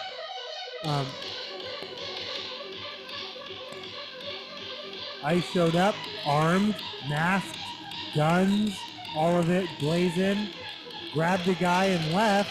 They didn't fuck with her or touch her, but it left her traumatized. It wasn't just because they were targeting a specific individual made it no less traumatizing.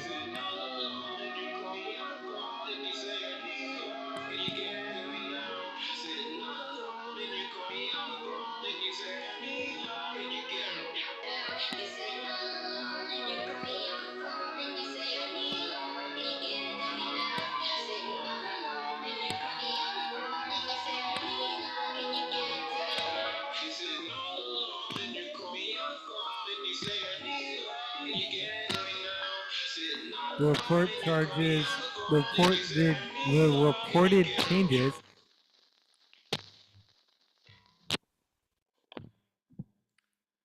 come a few days after Homeland Security Secretary Christy Noem, 54, named Ice Barbie by you, by the way, for her camera-ready immigration crackdowns, endured a rough ride at a hearing before the House Homeland Security Committee.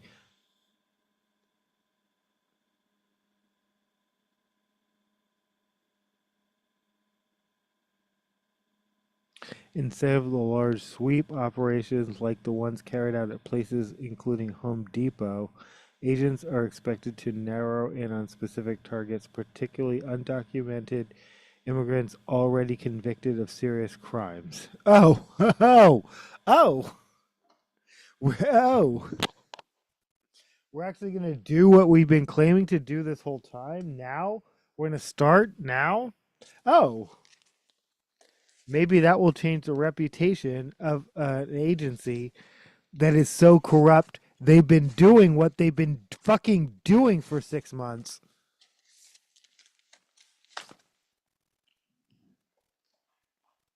Excuse me. Jordy LaForge.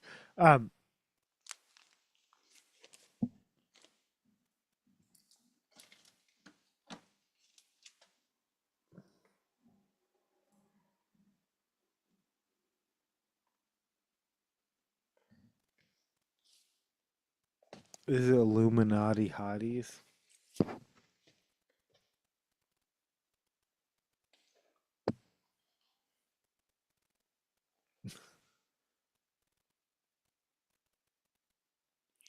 This is threatening each other re-capitalism.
At the same time, public sentiment suggests that aggressive dragnet approach of Trump, Noam, and the DHS on immigration is sinking fast.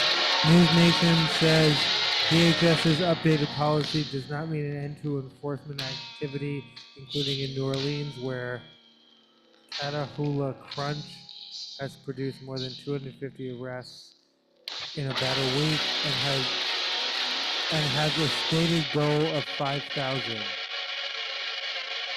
Good luck with that. Again, I don't think those numbers are there. I think that's the thing that Stephen Miller keeps running up against is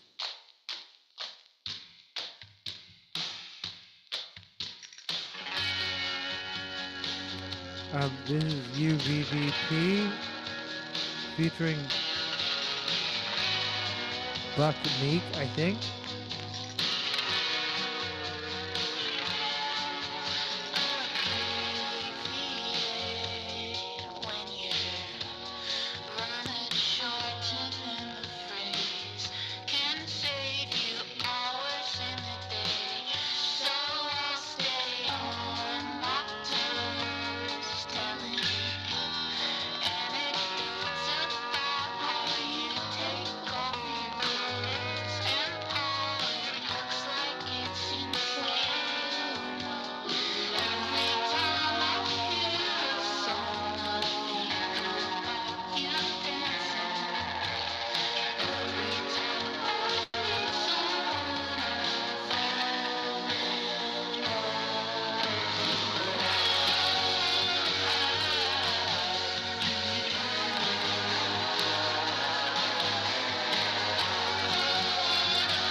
Fox News has also cited News Nation reporting that traffic stop enforcement will continue, but that onlookers are less likely to see agents rounding people up in the indiscriminate manner that has fueled viral confrontation in street protests.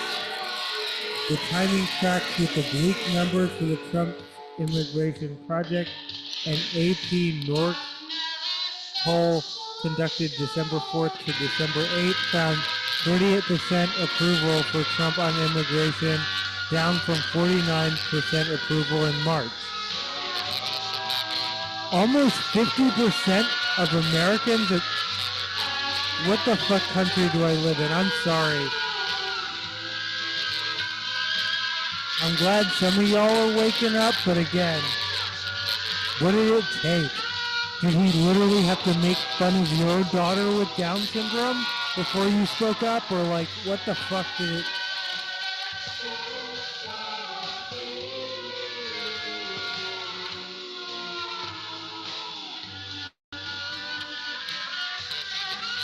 A separate PRRI survey released last week said approval of Trump's handling of immigration among Americans in border states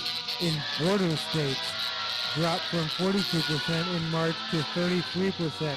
YouGov reported 53% of Americans disapprove of how ICE is handling its job. Good. Fuck ICE. Fuck ICE.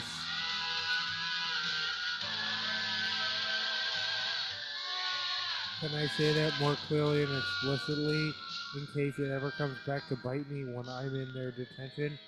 Fuck ICE.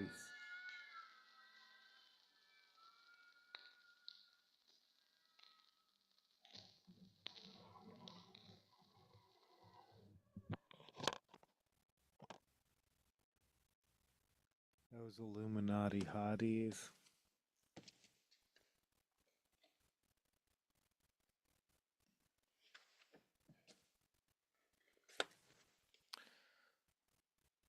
Let me do one more. That was, I think, Threatening Each Other, Re-Capitalism, followed by UVVP, featuring Buck Meek.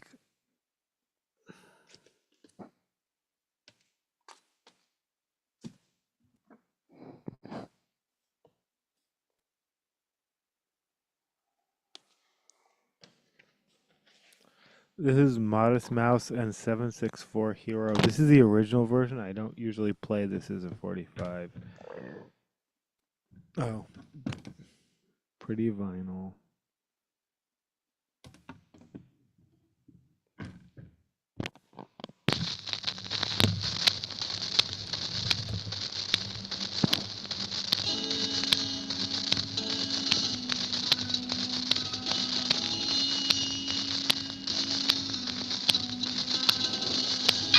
Oh yeah.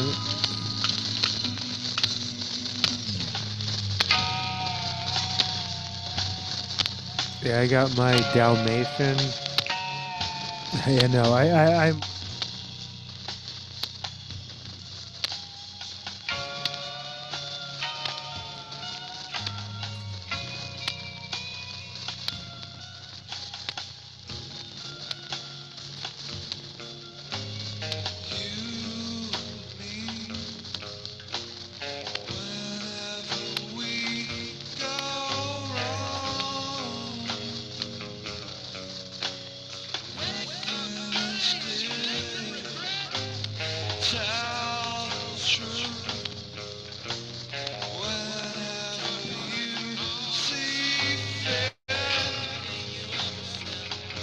Icons of.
Not everything's wrong. Some things are wrong. Well, yeah, okay, everything's wrong. No good news.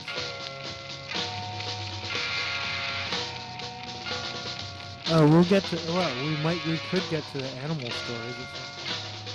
And I got a cat in my lap. How can anything be wrong when you've got a cat in your lap? I got a lap cat. I scored one. Yeah.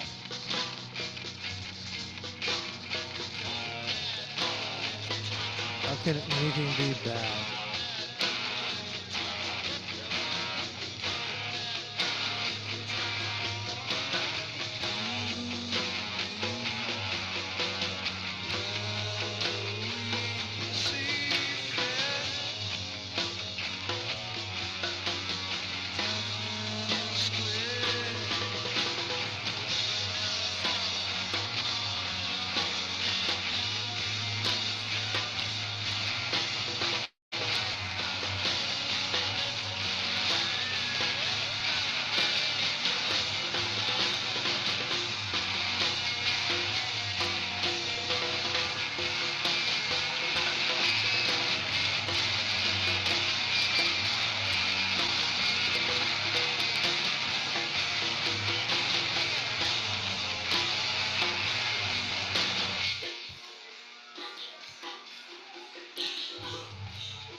Rep. Elian Omar says her son was pulled over by ICE agents in Minnesota.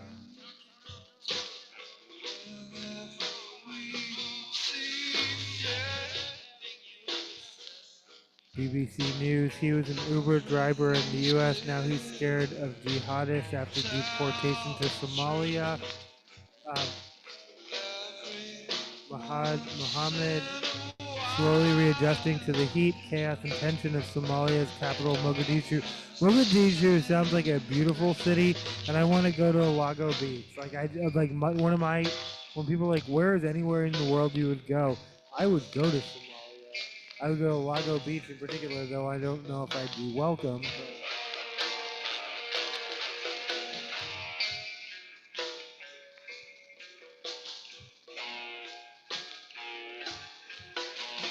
After being deported from the U.S. city of Minneapolis last month, just as winter was closing in there,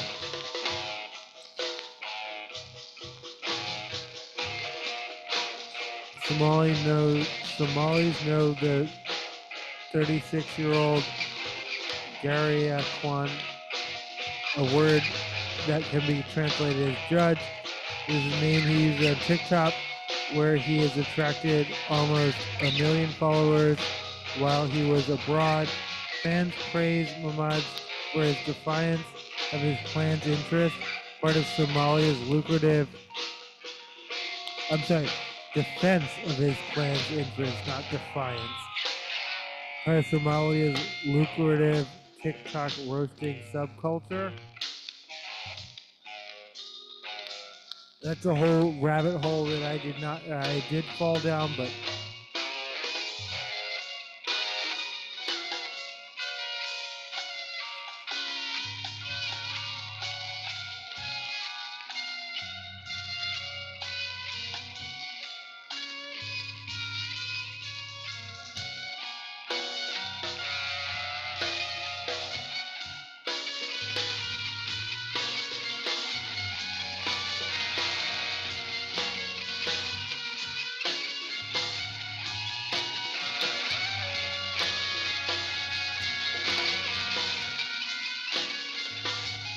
to those running the White House-linked Rapid Response 47 X account, Mahad was a criminal illegal scumbag.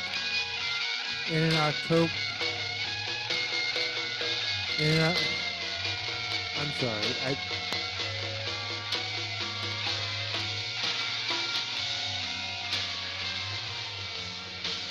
I mean, that is a combination of words, but none of, okay, whatever.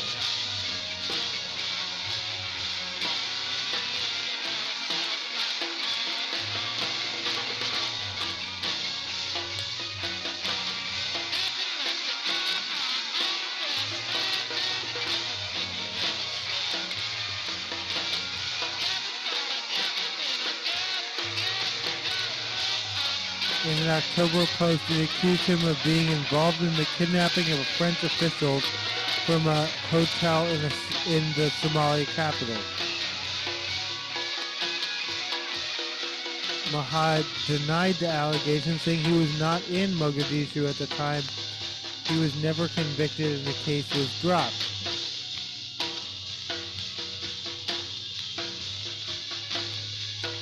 He said his detention by U.S.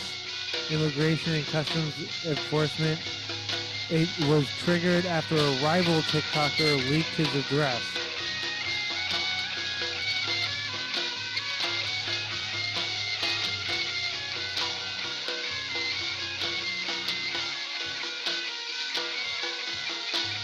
ICE told me they had 2 cases against me. One was entering the country illegally, and the kidnapping of a French official.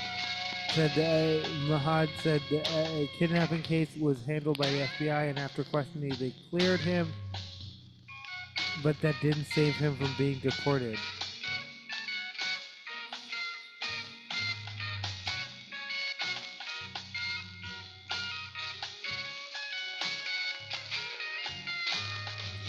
This is so minus the bear coded.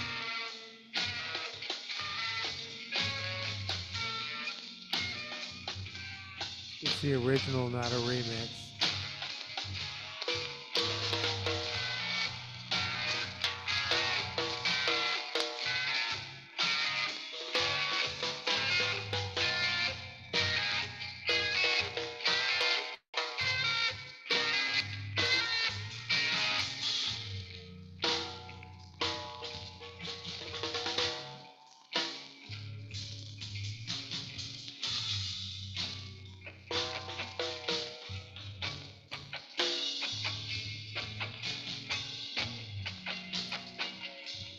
I think I've always played the remixes. This is the original version. Might be a channel first, but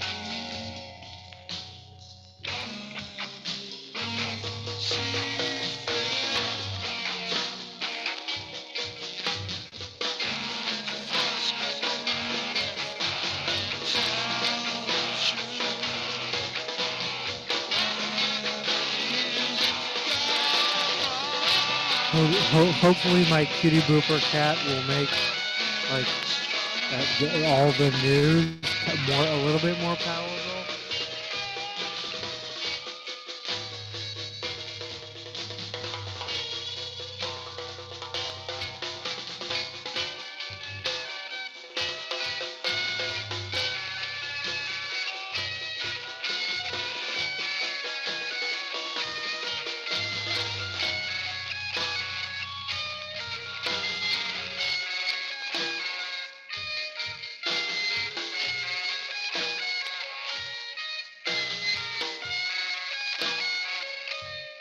Countdown to disclosure AFP reporting countdown to disclosure Epstein deadline tests U.S. transparency. It's the 19th, right? Yep, the 19th.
Working out in an airport, some flyers can already smell the sweat.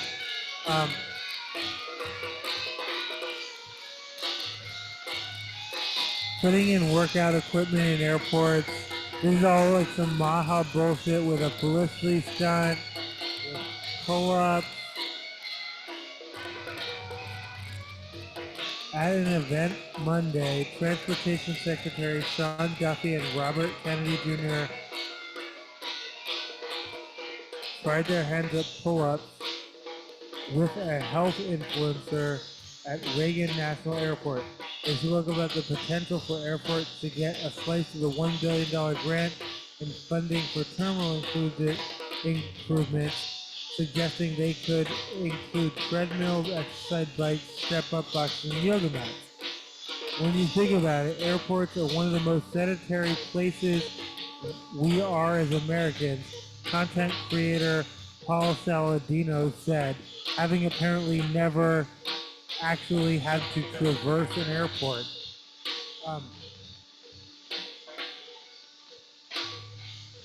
I've never been in an airport where I didn't have to do an enormous amount of walking. I don't know what your experience has been, Paul Saladino.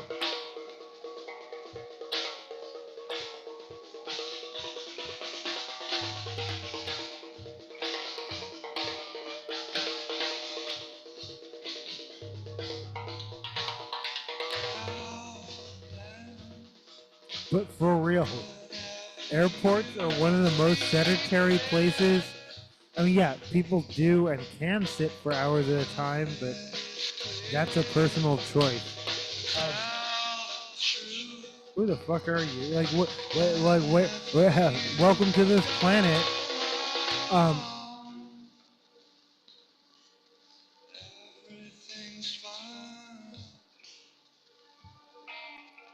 when Scott Hussey heard about the Trump administration's eagerness to pay for workout equipment in airports, he couldn't find an upside. If someone got hurt on a pull-up bar, who would they sue? What happens if bag let unattended while travelers get in a few reps? Okay, so first of all, well, I mean, that's kind of a specious argument because people go to all sorts of places and they can't in the airport and they can or cannot leave their bag. Though I guess other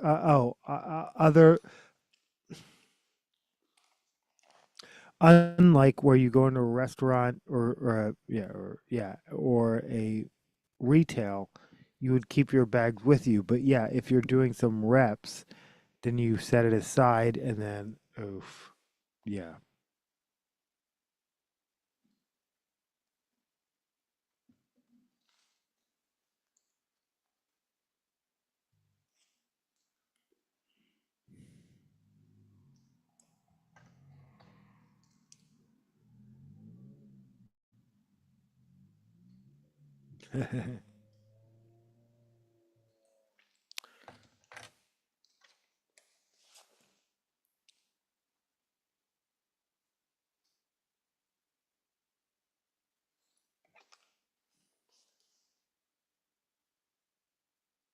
This is Desert March followed by Witching Hour by Red Mesa.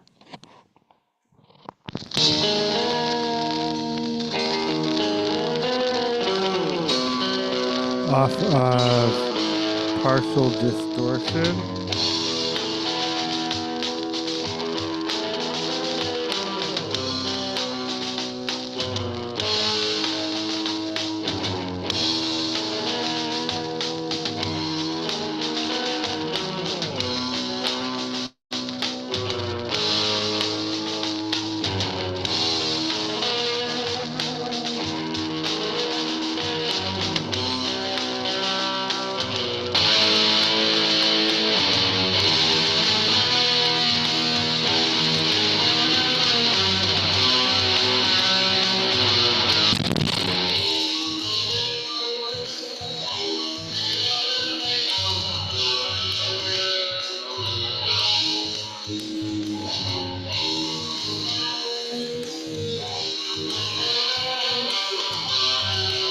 Limited edition.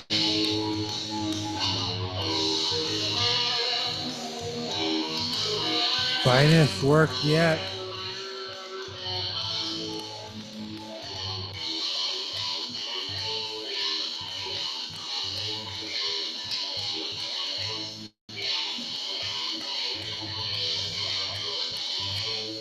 I know this rock. Holy shit, that's what's so wild.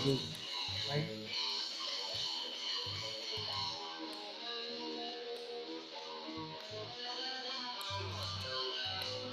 no, wait, I'm thinking of something else. Okay, maybe, or maybe not.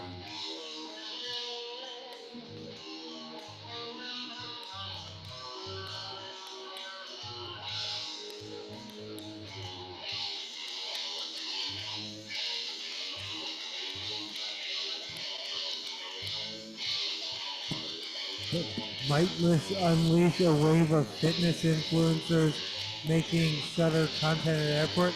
Great. Sequester them in little weird rooms for them to do that shit. Like that's so not okay. Absurd for multiple reasons. Possibly a professional photographer from New Hampshire. So again, okay, whatever. I have other things to be mad about. They want to put workout rooms in airports. Go for it. Actually, go for it. The article did go on to, in the article by Washington Post, did go on to point out that actually some airports have tried it, including I want to say Toronto and Boston, and then in some cases, they've closed down of lack of business, but sure.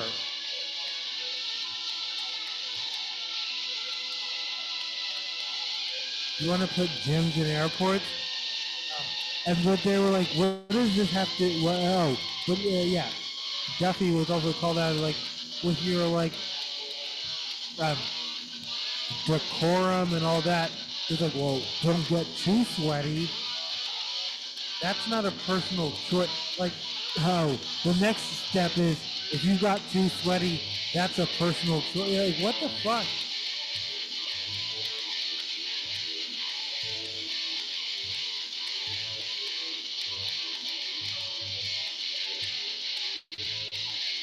I'm gonna go ahead and say fine idea. People are like, bad idea, right? I'm like, that's fine.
I believe this is working hour. Call is preceded by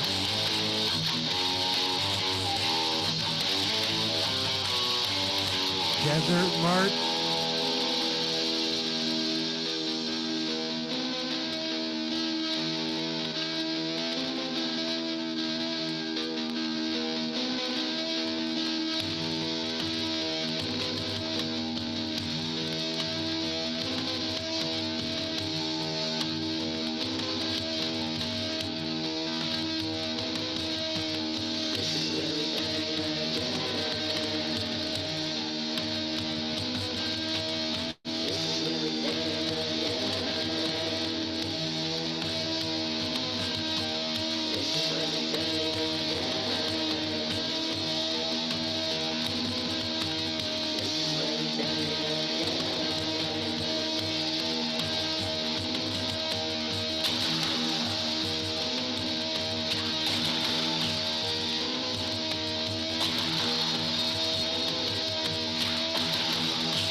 Grouper.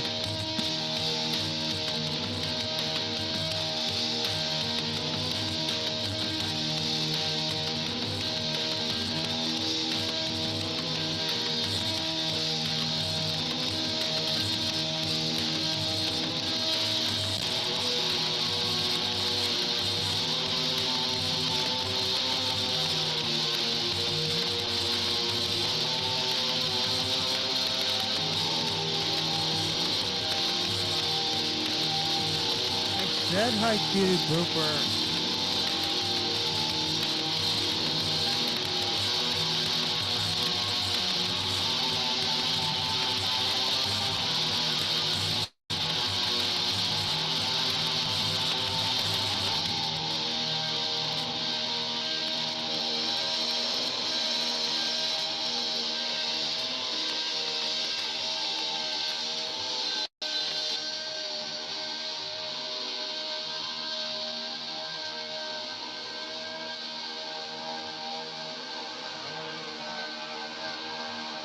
Karma the cat.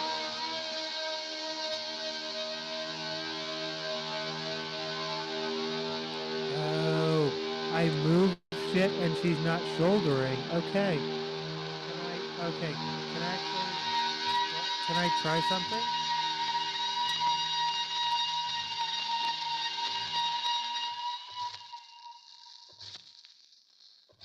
Okay. No, okay. Alright, we're good. Oh, that was the first time I've ever had to put her on it. Every single other time, that is literally, and you watch it on camera, the first time I've ever had to put her on my shoulders, because before that she's always just ever climbed up herself. That being said,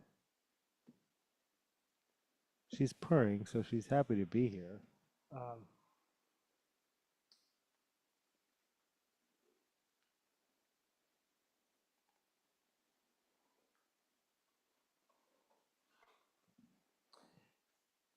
This is Nacho Picasso with Dear Druggies off of Teen Angel. Let's just...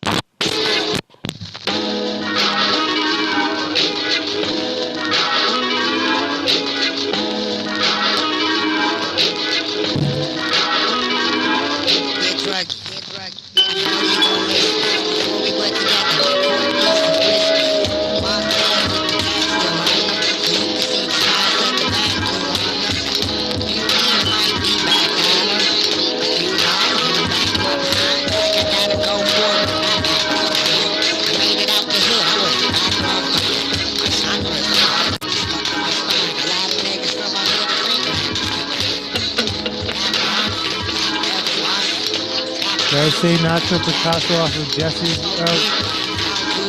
Nacho Picasso with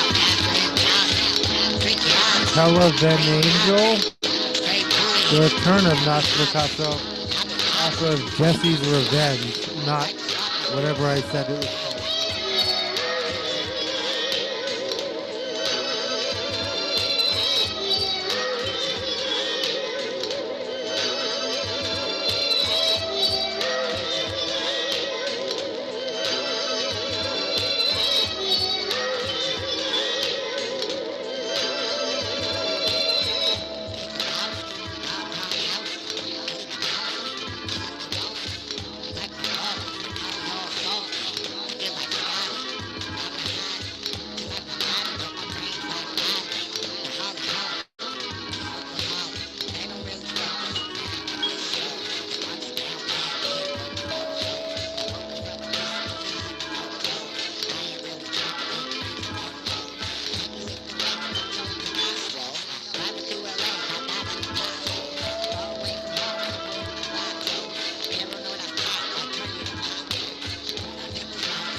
Oh, ABC News JetBlue pilot narrowly avoids mid-air collision with Air Force plane in Venezuela.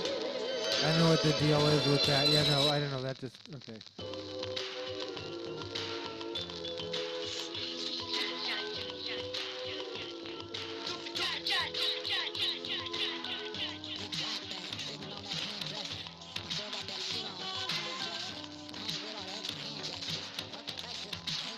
CBS News, Erica Kirk, controversial Charlie Kirk clips lack context. I invite you to watch them and watch all the context.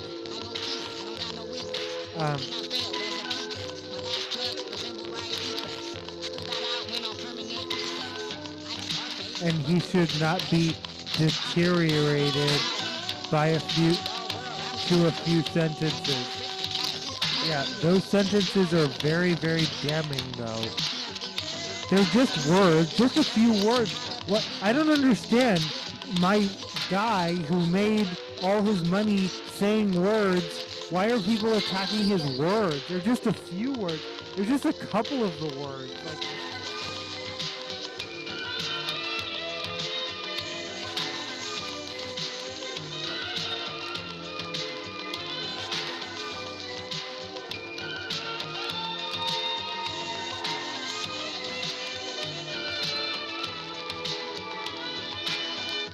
CBS Town Hall with editor-in-chief Barry Weiss. So again, this is who CBS is platforming now. That's the true story. Thanks for watching.